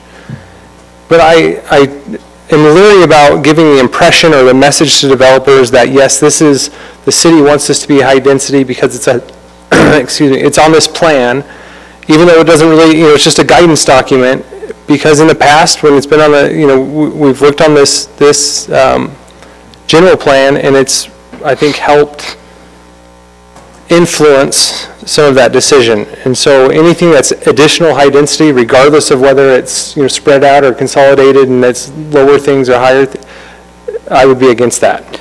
Okay, so we have 2, 4, and 3. I need a clarification. Sure. David, on your 2 sets of numbers, Yeah. can you read those to me again? On the top one, at max build out, you're where? Yeah, so I had to take out the area for the road, obviously. And so I got, those 2 areas are about 9.6 acres. And the other one, the existing, the 16.69, basically what I'm looking at is 300 as opposed to 421. So it actually increases the number of doors. It could. If max build out Right, happens. the potential's there. Okay. So, Commissioner Wilkins, as I mentioned before, the property owner and the developer wants to work so that you feel like there's some sort of happy medium, and he had a couple things that, if, with your permission, that he wanted to kind of just add a discussion, if you're okay with that, but that's up to you. Just a minute. Okay. Let's finish up our discussion here, and then if we want to, we'll add some more in But there. David, if you'd be willing to turn on the AC, that would be fantastic. Turn it down? No, turn it off. Cool it. Cool it It's a little down. hot in here. Oh, well, you guys are having a real good discussion. Oh, we're so- heating it up. It feels like it just turned on, so I'll check it for you, though. He's freezing. Might need a refill, anyway. Okay, so we had 2, 4, and 3 against. And it was an increase of about 100 doors? So, Hold on a second, let me finish. And then for those who did not want, I'm sorry, that did not support it, what did you want? Number 2 or number 3? 2 is 50/50, 3 has higher density. You said you didn't support it because it had the higher density, I had that same. Okay, so that's 3. Well, So what do you suggest? It appears the landowner is, willing to be creative. I mean, we took out so much office space, and I understand that, like Tractor Supply, I believe that's where Tractor Supply is, or somewhere over there. And you got the car wash and some things like that, but even if you just balanced out office and regional commercial a little bit more, I think it would make, from the top when there's no regional commercial, if you share some of those, I'm sympathetic to Commissioner Still saying, yes, it's tax revenue, but we have no like job centers where people from Saratoga can drive to Saratoga and go to work. In the strategic vision or the strategic plan, it said like 95% or 90% of Saratoga leave Saratoga to travel somewhere else for work, and we're just a growing city. Bedroom community. We have as many houses, how many houses do we have permitted or approved that haven't been built? Come on, David, don't you know that off the top of your head? 1,000. So, we're going to like double our population with houses that have been approved but haven't been built. And Eagle Mountain is growing as well. And so I really value that office space, although I think we can trim it down, and I understand if I'm a landowner, I like regional commercial because the value of that land, I get that. And so, but I just, maybe a little bit more balance on office with regional commercial. Maybe it's the second one, but you throw the top one's residential back in. I think you can look at it creatively. I'm just not willing to increase high density. That's three of us. Three. So where are you going to put all the people? Remember, we're short on houses. We have all kinds of land that's open. 3,000 acres that could go to being housing. We may be short on existing physical houses out of the ground. But we have a lot of ground. But as far as what's on paper, like what's that? Teguayo? Teguayo's got a few thousand. And that's going to be super high density. But it's being held up because we don't have infrastructure. Water, sewer. Yeah, this is where everything. It's coming. You know what a city looks like, right? People live there. And it makes sense because that's where all the water is. Lower taxes for everybody because we don't have to build it all out. I don't understand. But Detroit is very different than Saratoga Springs. No, it's not different in that you have a city center where all your resources are, and by resources I mean your facilities and all that stuff. And then we're talking about building out someplace where we already have issues today in building out because we don't have infrastructure. Well, so if we're talking about a 15-year plan, then we have some applicants, or property owners who make a suggestion, and we're all saying, well, it doesn't really matter. Well, then let's just do it the way they want it. You're not going to change my mind. You're not changing mine because mine's not just my mind, it's the voice of the people. No, and they have spoken in their votes. So true. everybody said we all know that still doesn't solve the problem of housing. They keep having babies. Okay, well, I'm going to stop this discussion because we've already voted on it, and it's been 3-2. So we're going to move on to the next one. Wait, let's go on to the other items. No. This is one of the items that whoever puts forward a motion will know that there was 3 out of the 5 of us that decided that should be either the way it is or... Commissioner Wilkins? I don't understand. No increase of high density. What has the nays decided, or the pros decided? Because if it's the way it is, the whole point of this exercise is we're updating the general plan. Right. So we can't do it the way it is. No, it would be a waste of time and a waste of this time if we do it the way it is. You have to decide one way or the other. No, I don't think so. There's a couple options. You could leave it the way it is. You could change it a little bit and not increase the high density, and that's pretty much what our consensus was tonight. Or you could do a different mix in there, and whoever creates the motion, they're going to have the say. So, and we can either vote for it or against it. So and that's how we're going to do it in our process. Yes. My opinion was based upon the information that we were decreasing overall density by making that third change. Right. But the information that David gave us is we're increasing, which would absolutely change my opinion. I don't want to do anything that will increase overall doors in a designated area. So it would actually be a 4-to-1 on that. Thank you for clarifying. And that should be, I think we should take a separate vote on that. Okay. I know city staff wants to move this forward tonight. That now, then we can go on to the other items. Yes, I think. We have a lot to deal with tonight. Absolutely. Okay. So I will listen to a motion to make a vote as to what do we do with this property. I think we're at that point now. So I would like to open up the time for the landowner to give any other creative options. Thank you. Perfect. The discussion at this point is based on This being a static analysis, to some extent, we're saying option A or B, we're done. Let me just address a couple of things based on our observations and experience in the market. I think that Commissioner Kilgore is correct in that when we have 5-story office buildings, if we go to Thanksgiving Point, people come in, they go out, and they leave.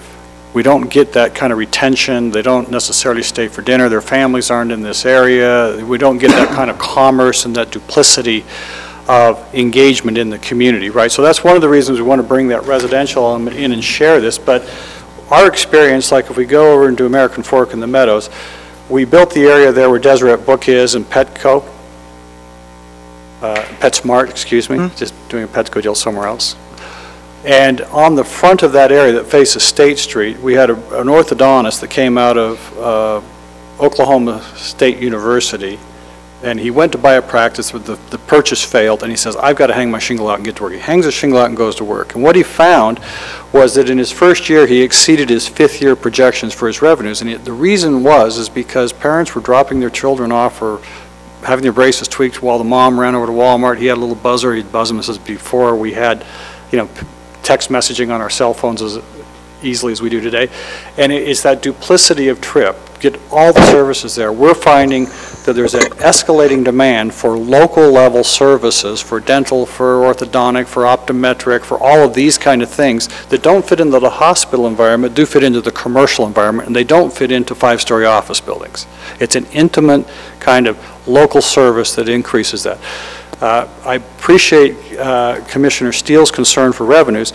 The model we showed you at the bottom will increase in a significant margin the amount of revenues your city will receive because you do benefit from the sales tax far more than the property tax. When we run all of our models on this, about 90% of the revenues the city generates out of a zone of commercial property is sales tax generated versus property tax generated.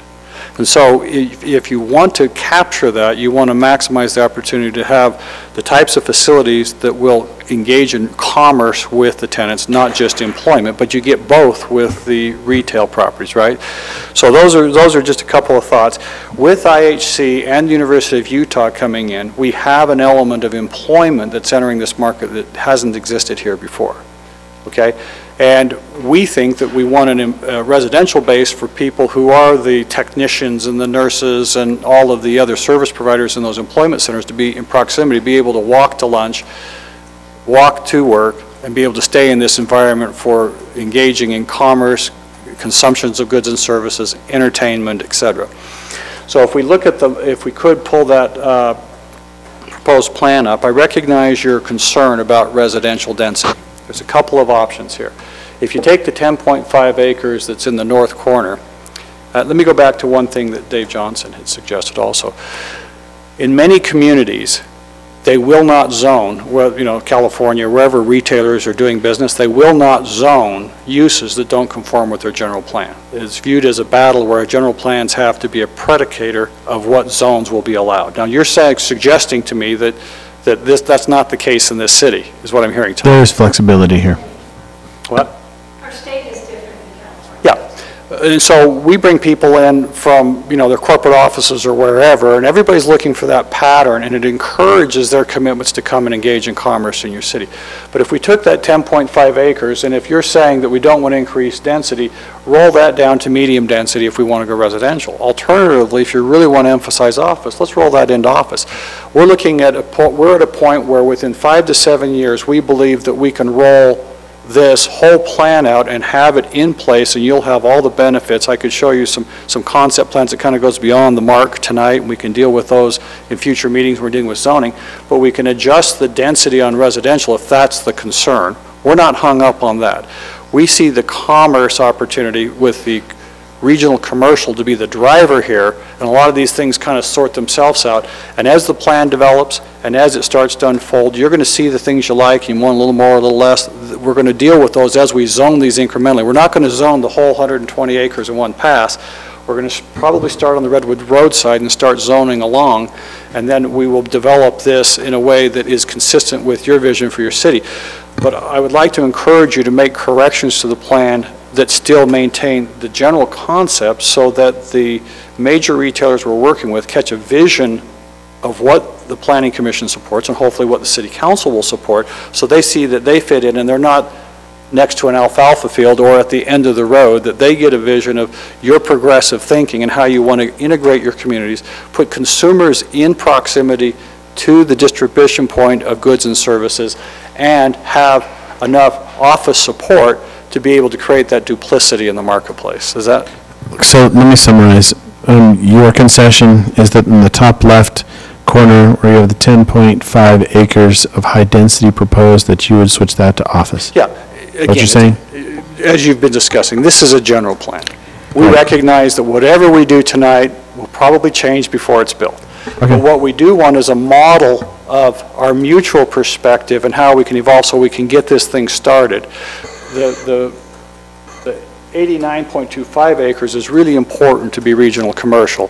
The fronts are important to be regional commercial, which will have a high percentage of service office type users in those type of, the doctor you're talking about, we're finding a escalating demand for street front exposure for all kinds of services, medical, dental, et cetera, because they market themselves today much more aggressively. I mean, you know, you roll the clock back 20 years ago, you didn't see doctor and dentist ads on TV or on billboards and all these things. That was kind of not appropriate. It is appropriate today. And those are the people who provide the service to your local residents. That's not the guy that comes to work and then goes home and buys the service in some other community, in a high outrise office. Thank you for your time on that. We did want to hear back from you. I'd like to ask a question. Do you want to ask a question? Go ahead. Yes. I would be more interested in what you're saying if you told me that you were going to come in with a master plan. I am. But then you're telling me, no, you're going to zone it piecemeal, and you've already done that. Let me correct my statement. I have a master plan I could present to you tonight, but that's not the topic of your discussion, if you would like me to show it to you. What I would like to do is get a general plan that we can bring a master plan in to show you the realization of how that looks today, and then we're going to discuss this with you and then take it in bite-sized pieces as we go down the road. We have economic models that forecast what the tax benefits are to the city of those plans that we have. But what we're hoping to have is a general plan template in which all of these pieces will plug into, and that we will be building momentum all the way through this process.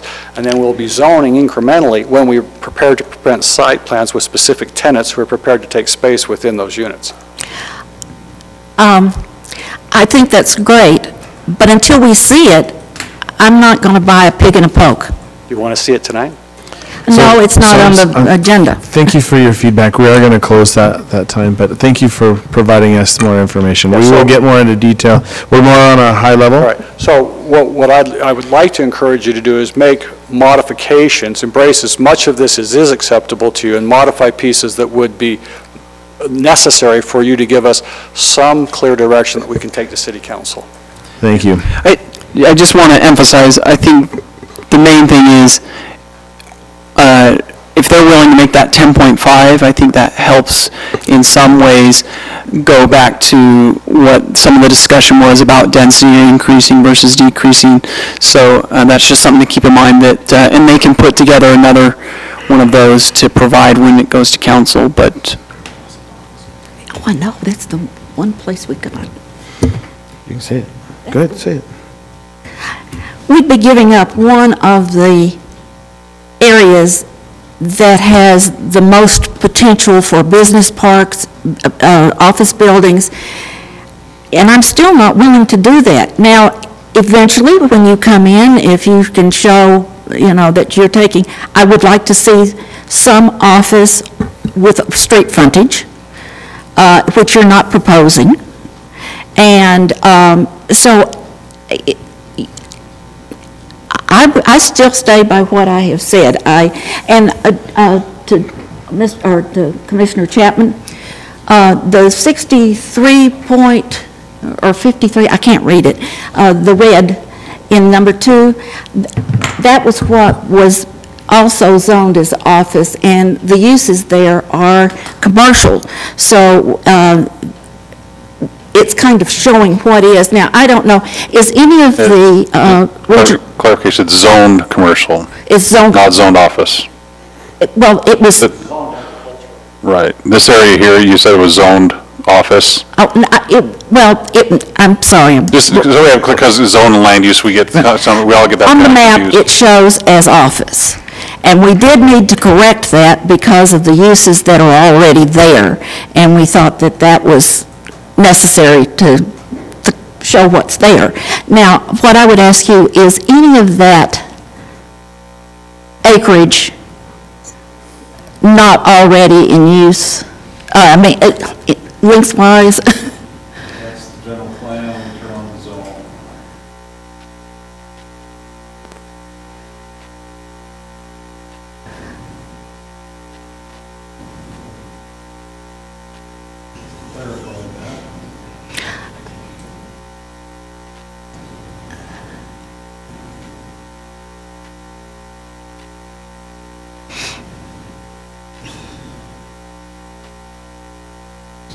This is the current zone map you see here. Right. Regional, commercial, and agriculture. And the green is basically what is on the middle map as office. Correct. And the red is commercial. Okay, that's what I thought, but I wanted to make sure. So I still stay with number 2.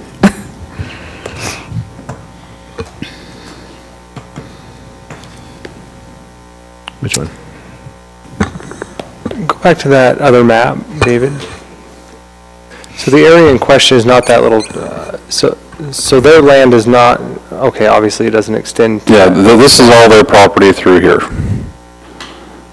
So right now, the general plan lists this as office. That's one of the corrections. Change it to regional commercial, that should be the use, plus that matches the zone that's there in place anyway. The rest is what the vacant property, undeveloped property out here, which currently has basically it's a holding zone of agriculture. Obviously, that's not the best use for the property, but that's the zone that it is right now. But towards where the UDOT snowplow station is and stuff, to the east of that a little bit, that is not their property. Correct. Their property stops right here. So it is their property? So, I like the idea of adding office and reducing that 10 acres or whatever of the high density. I think that helps me a lot. I can totally be sympathetic to why regional commercial, especially on those major highways, Commerce and Pioneer Crossing, and I think if you're looking for frontage, well, there may be traffic issues, but, on that little road, on the northwest corner of that property, you have frontage on that UDOT road, but once again, there's traffic issues. I don't know how you're going to, coming off of that road from UDOT on to Commerce Boulevard, I guess.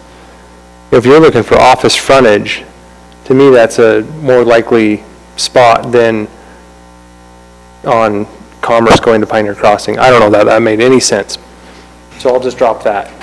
But the switch to from high density to office, I think helps me tremendously. If you're looking for additional office space, I think the stub road to the UDOT facility or around that kind of portion of that property probably is just logically, in my mind, a good spot for that. What a great property. I'm glad that I mean, look at this. Even the city made a road that goes right through it. You've got all the traffic going through it. What a great opportunity you have here. I just hope that we make the right decision here. And whatever we decide to do tonight, it's not stuck in stone. So if you were to come forward and you were to record your plan that you have, I know that you're eager to do that. I'm sure that you're going to have some leeway towards it, but this is a great spot in our city that we need to make sure we're doing something that's good for everybody too. But you do have land rights, so it's a good balance. Any suggestions of where we go? Because we have the whole city general plan to deal with tonight. We can't just stick. We've spent now probably an hour on this one property, so we need to move on. Well, So let's decide where we're going to go with this and what we want to do, or we can have another meeting if we need to. But let's do it tonight. Let's knock this out tonight. So I'm in favor, and I really appreciate the landowner's willingness to say, we'll throw out 10 and a half acres of high density and make it office. I think that makes that much more appealing to me than it was before. And I love that option. I like the concession as well. It does take away a lot of the office, though. Right. What's current, put that slide back up, David. The 3 different options. The current, see, look at all the blue on the top. That's just a lot of office. And look Yeah, what but it it's ends not up even, as. it's not even real. It changes, The one on the top's not even real, though. 100 down to 22. So we lose, 78 acres. You can't even consider the one on the top. Because the one on the top is not real today. Half Right. of that is regional commercial already. In fact, the sunk decision is the right-hand side is already Right. done. It's done. So what we're really talking about is the left-hand side, and we've Right. got 66 acres of office You take it from proposed. 66 down to 22 and a half. Even if you took, the 10.5 acres, that, making that office, you also have that frontage on that corner. I don't know why the whole thing just can't be made office. That increases it tremendously, it gives frontage space, and, I mean, obviously, the landowner probably has something to say about that when it comes to zoning, but that would increase office by, I don't know, 10 acres or How about something the like that. northwest corner? Yeah, the whole northwest corner, like we have office, Down saying the just willingness, down but through here? on the west side of Commerce Yep. and the north side of Pioneer Crossing, there's still that band of regional commercial for the frontage. And I'm just saying, what if that whole thing was made office and that increases it like 10 acres or something like that? Maybe 8 acres? Commissioner Chapman, in reality, having it designated land use down there as a regional commercial with the 2 office pockets does allow for that to be completely office. And I will tell you, in my role as the Economic Development Director, I am heavily looking for office developments is equally as regional commercial. So I would not be making these recommendations if I felt that it precluded my ability to do so. And so just keep that in mind, that it does optimize the property more kind of based on how they're showing it, because office can go within regional commercial. But bringing it way back more, 30,000, again, like we've all said, again, this is the general plan that gives the general idea. It can change, but part of this is being able to tell that story, which helps me also tell that story when I'm in meetings with different developers, which we are having some significant meetings with different developers, and it helps us tell that story better. So that's what I would add. That we haven't really considered here is that is the only way to get to Cedar Fork, right? If you're trying to go westbound, You could technically go out Pony Express and back up. Yeah, go through Eagle This is Mountain, where all that directly traffic that is way. going. So if you put a lot of regional commercial in there where hold on a second, where the primary use of regional commercial is foot traffic, you're going to have a lot of cars going in and out of there. Are we going to stop that and just congest that so bad that, I mean, we got Facebook that's going on out there, you got all the growth for Eagle Mountain, and don't want to cut it all off. What's going to happen if we... Not to mention Mountain View is going to come in. And there's Mountain gonna View's be west of that, so a overleaps lot or of that Cedar Fork traffic coming from the Not north will much. come down Mountain View and go west and never touch this. Well, just look at what Smith's has done to Redwood Road. It's one business, one anchor, and it's killed our traffic there, right? What's going to happen there? That's a main thoroughfare out to the west. If we make it all regional commercial, it's going to make it really congested. Another thing is that, and you brought it up, or somebody brought it up about Mountain View Corridor. I know that we had one project that did not materialize simply because the crossing was coming in and did not feel that there was enough traffic there. Wash. Yep. And so when Mountain View Corridor comes in, I suspect that the traffic counts will go down tremendously. And we'll know that within the next, year, probably? I still say, let's leave it in the middle one that we proposed, and then this body has been pretty good about doing general plan amendments. And it's something that you can do, but you may change your mind a great deal when Mountain View Corridor comes in, and you may or may not see a traffic increase or decrease, and none of us know. You don't know, we don't When know. we make those changes, we do traffic studies as well. Right. But everything that we have seen so far is that Mountain View Corridor will only help alleviate the problems that we're seeing with population growth. And so although the share of traffic may go down, the actual traffic is going up, regardless of whether Mountain View Corridor is just keeping up. See what I'm saying? So right now, the share of the traffic in Saratoga Springs is on Redwood Road. The share may be, the burden may be shared now, yeah, but the overall traffic is still going up. Population is still going up. So I don't understand what our issue is when we have the economic development director, we have the property owner, we have the designation of what we want to have. I mean, the original has to be changed now, but still the original had residential, all that's, and all these comments, and we're still saying, no, you could always just ask them for an amendment. Well, why don't we just go with what they're recommending?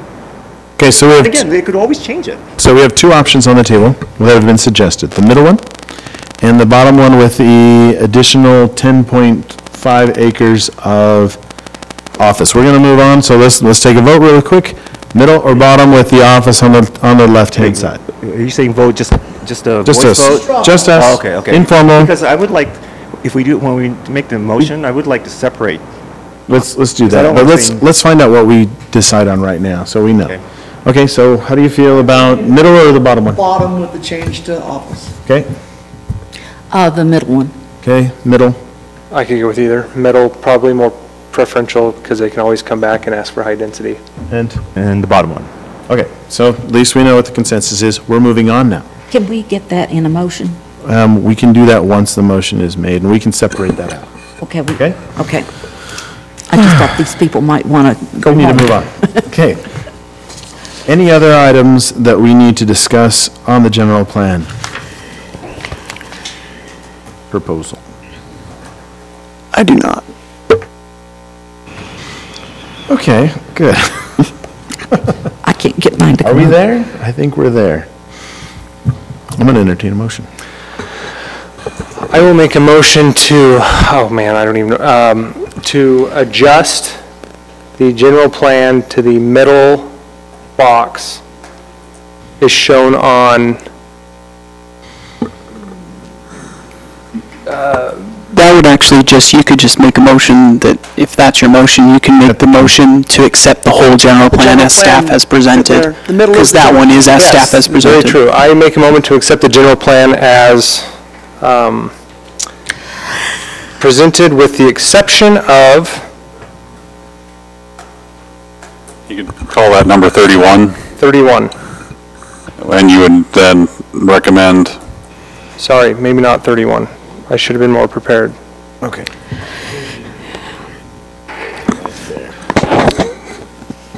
Thank you, Chair Wilkins. Based on the evidence and explanations received today, I move to recommend approval to the City Council of the proposed updated land use map of the Saratoga Springs General Plan with the findings and conditions below, with the exception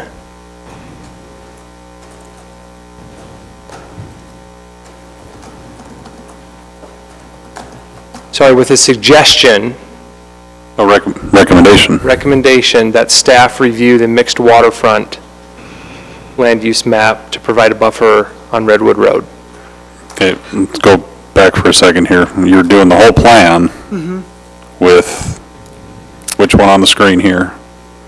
What middle, number? he's It's proposing the Pelican middle. Point Okay, mixed okay. waterfront. Okay, I didn't catch that middle part.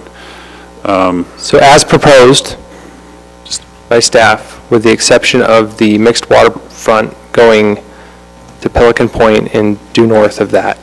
We have a motion. Do we have a second? Second with a question. We'll get to that. We do have a second. Then is there a question on the motion? Go ahead. Okay. Nora, we've gone through so much. What did you suggest for the mixed waterfront down? One option would be that you not make any modifications until you have an opportunity to look at the zone itself and make modifications to the zone itself that's more specific to where the commercial should be. Okay, and that would mean that we would accept the older plan Yes. Leave it as on that. This one has it all the way out to the street. I will amend my motion to accept the plan as proposed, except for the mixed waterfront, which would remain as it is on the old plan. Is that agreed by the second? I agree. Just a minute, David Stroud first, and then you. So just type in and try to list Canada. So we're going with the middle, the staff proposal on what you see on the screen. We're going back to the original mixed waterfront on South Redwood. We're not going out to Redwood Road. Correct. Those are the two changes, or two That's parts of the what's motion. proposed. Yes, sir. Commissioner Kilgore. By not separating it, if I vote nay, then I'm voting no to the whole thing, but that's not what I do. I agree with everything except for that one point. So that's what I was hoping that was going to be separated. So your decision has to be made based upon the motion. Yeah. And if you'd like to clarify, if you do vote That's what I'm in clarifying. the negative, Yeah, if I vote negative, it's not because I'm against the whole plan. I agree with everything that was said except for that one. I think it's number 7. It's number 7. That's the one. you can ask that as a question. Did you want to pull that out separately? Yes, that one. Right. So that's why. That question is proposed to. It's 31. The first and the second. Mhm. So, did you want to ask? Yes, I would like to, yeah, so I'm explaining why I agree with everything else except for this one. So I would like, as a question, I would like to pull that out, this one out and vote on it separately. I believe we have to all vote no on the motion to kill it and then do that separately.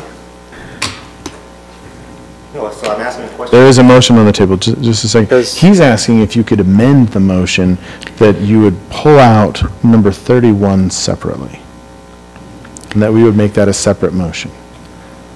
That would have to be an amendment to your motion. Because I'm sitting next to Ken and he's got some projectiles, I'd be willing to do that.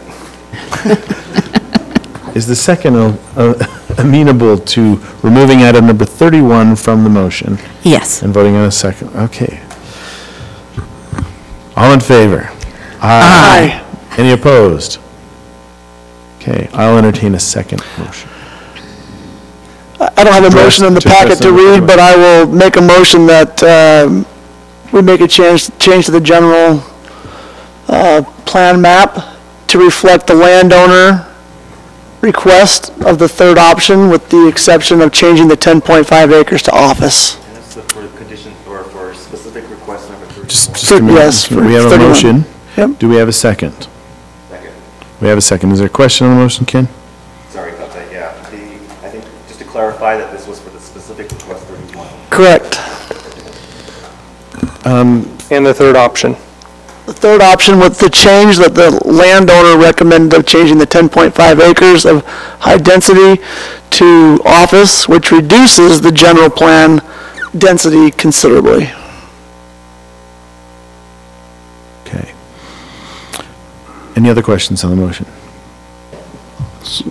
David? So the motion now is to, We're addressing item number 31. It's We're looking 31. at the three options that are on the screen, and the proposal in the motion is that we choose the third option with the owner's suggestion to change the 10.5 acres of high density in the northwest corner of option 3 to office space. Is that Yes. correct? Correct. so the original motion was amended just to address this now.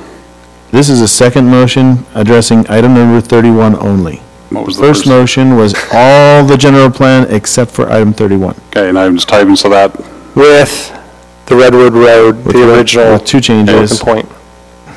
and that one passed. Yes, Correct. So now we're talking about item 31 31 only. specifically. Okay, Three options.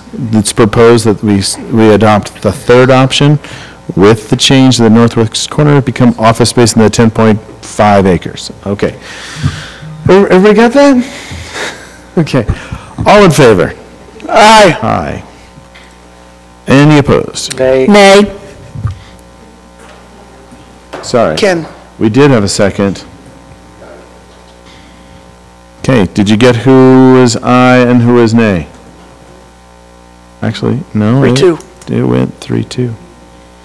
So motion passed. And the two nays are And here, and I was, yeah, I did pass. Commissioner Steele, Chapman? Commissioner Chapman, Vice Chair. Okay, Should we applaud that? thank you for your time. All right, has everybody had a chance to look at the minutes from May 24th? Yes.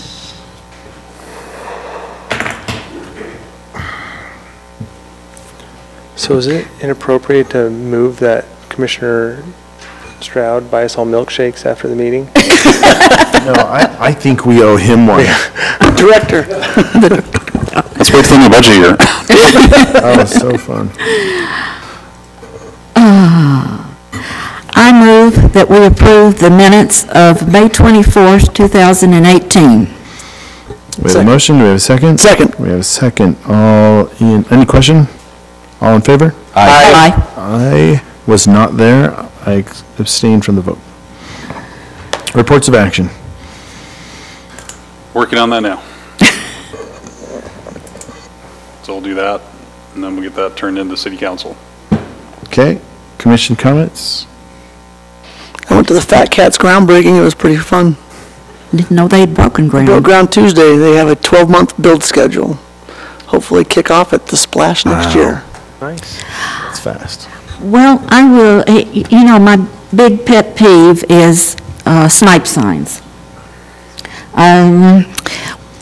We actually had to dodge a flying snipe sign on Saturday. What's a snipe I sign? was going to ask that. What's a snipe sign? We don't allow them, number one. It's What is like it? the political signs on a stake, it's anything that's on a stake, Political signs paper are- or cardboard. Political signs. In the public right-of-way, we don't allow it. And you don't allow it in a public right-of-way.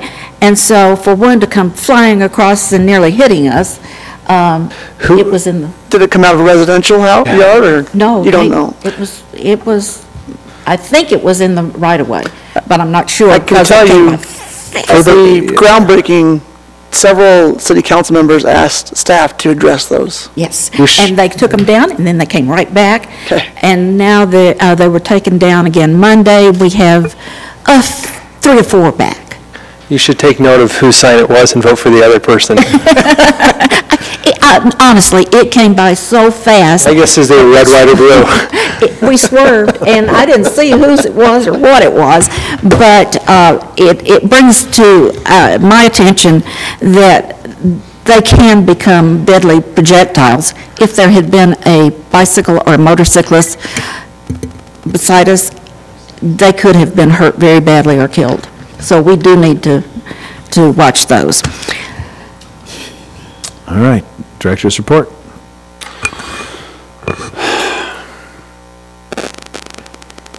Anything good I can bring to the table here? I'm still processing the report here. I don't, okay, Nora can. We have received an application for a neighborhood plan for North Shore. And you will be talking about that just in a work session at your next meeting.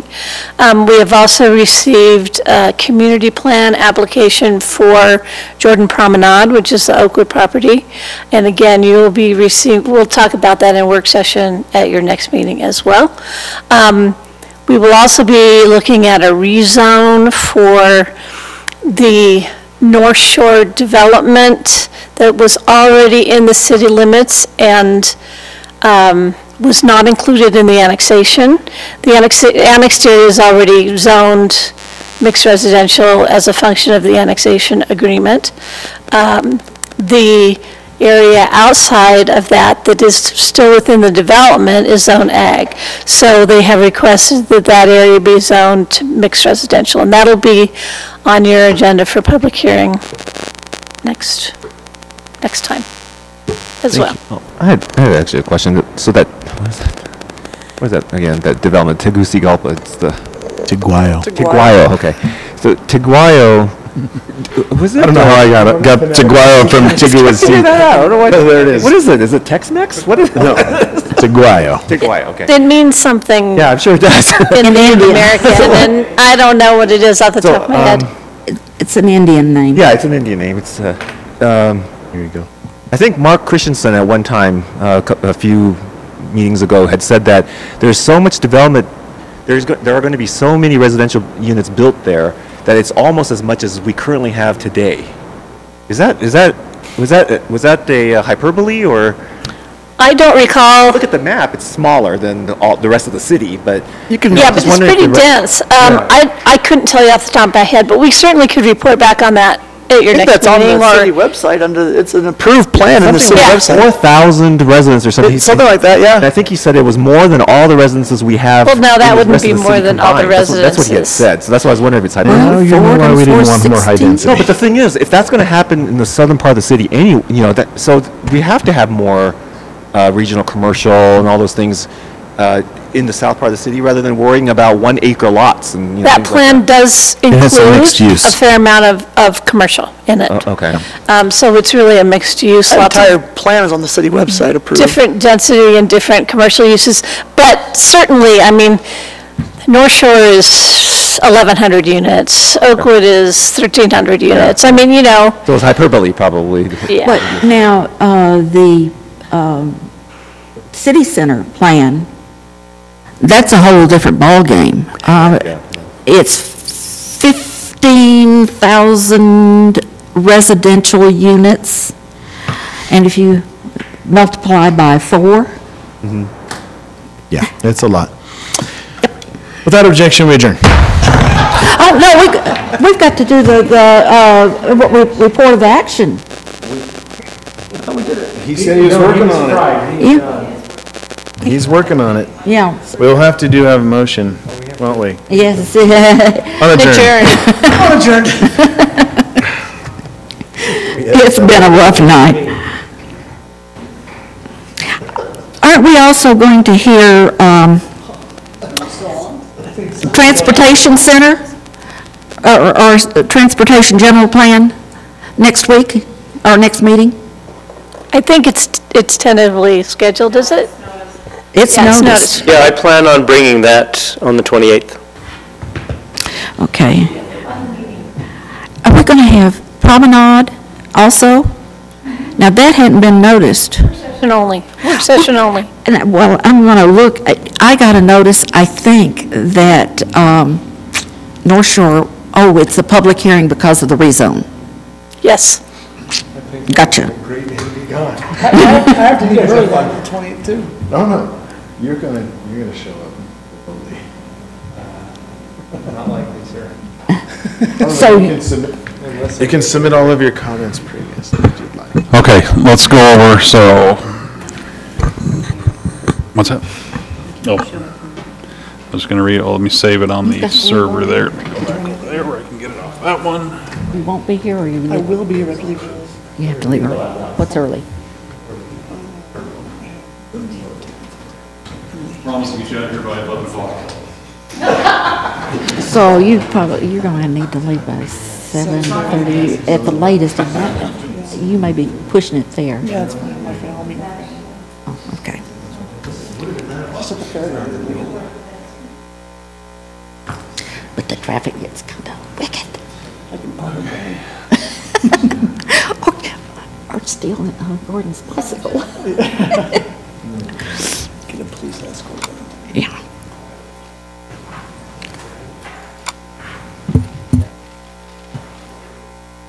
And I just sent that to you in an email.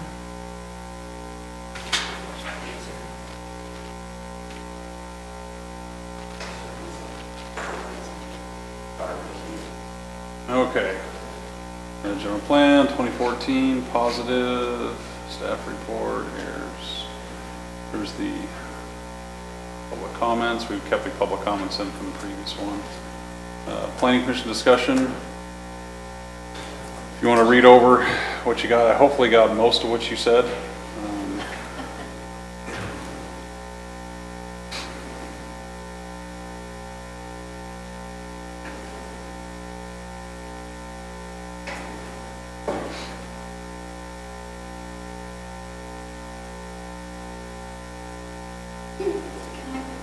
Yeah.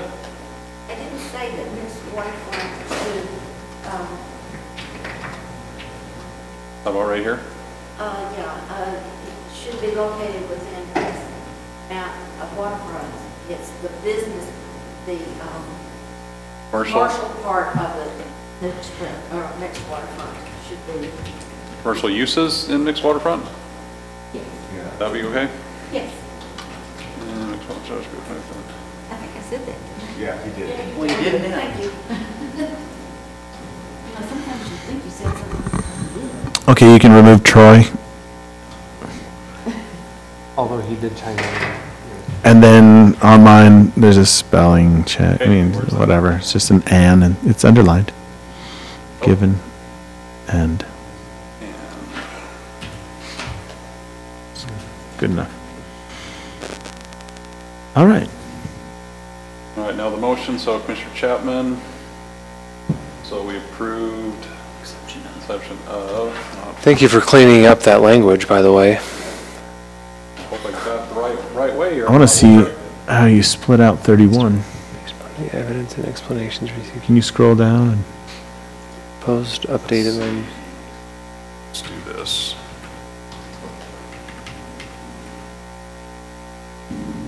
what was the number of that item? Number 31. That's right. Come on. You're talking the pulled out motion. Yeah. Yep. The no conditions? Well, except for, we left the Pelican Point mixed waterfront as it was on the old map. But that shows up in the motion, right? No. Recommendation that staff review the mixed waterfront buffer going to Pelican Point and due north of that. We changed it after that. Yeah, Sandy asked for clarification, and then Nora said, Oh, to leave it except we're proposed, gonna, except the mixed waterfront as left on the old map. That's correct. So it's an arrow. Can I tell you I hate Word? The worst part is typing in front of people. We'll do the May 10th. I don't care who you are. I type way faster. Be on the May 10th. And yes, you may say that because I agree. Well, we're leaving it as Can you be specific on that? What you're leaving there is the mixed waterfront designation in the southeast part of the city, as it was. original map. That's what you should probably write, because that's what we did. That's what I think you intended to do. Yeah. So not include modification to that southern waterfront. Southeast mixed waterfront. was that Harbor Bay and Oh, it's something. south there, so it's really just Pelican Point? No modification of. South of Harbor Bay? I think we know what it is. I think that should be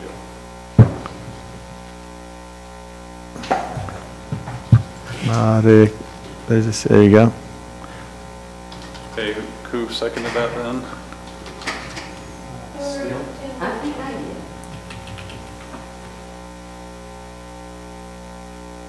Okay, everyone's vote on that, what was it? Kirk, you Everybody was aye. Except Troy, you have to remove him. I think I heard him say it anyway, so. He's probably yelling it from far away. Absent. Then we'll take Troy out of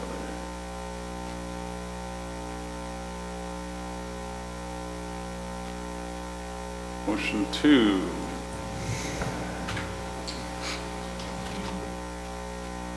Commissioner Carn.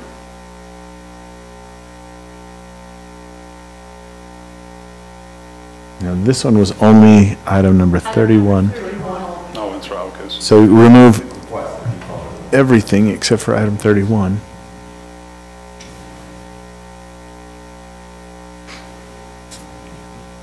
Oh, we took out, right, yeah, exception, okay.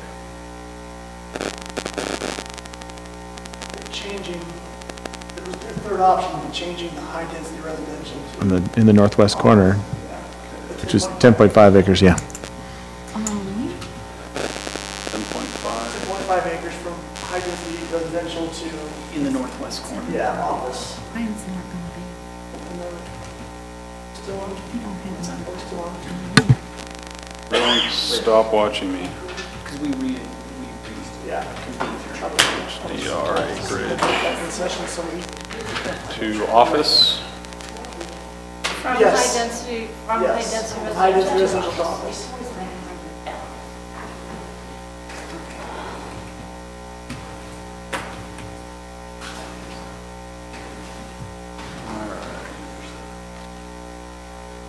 And Ken, you seconded that one? Yes, sir. You're second on that. And the vote? Ayes were Wilkins, Carn, and Kilgore.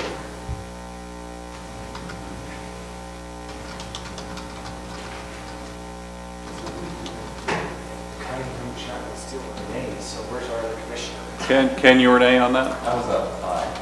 Nine. Chapman and Steele were nays. Okay.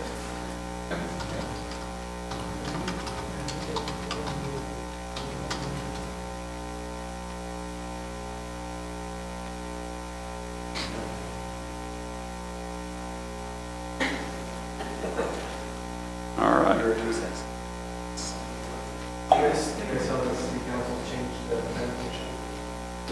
sit to.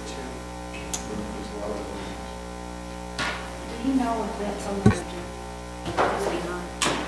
It will be Tuesday, yes, that's why we're doing this. Do we need to read? Not yet. We still have to have a motion on this. I can turn it off, Dave. Don't turn it off yet. We still have one more I motion. usually do. All right, let me Be all right. clean this up a bit here. Okay, let's look at that. Let's look at that last motion. Did it say specifically that? The last motion? Yep, I want to read it.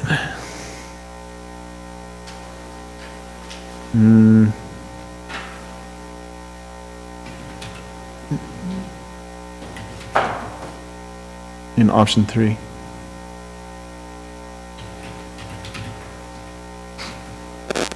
Should it say in the conditions? It should say from option 3, but it wasn't in our packet. It was in an email. Email, yes. So you have to, It's actually in our packet, I found.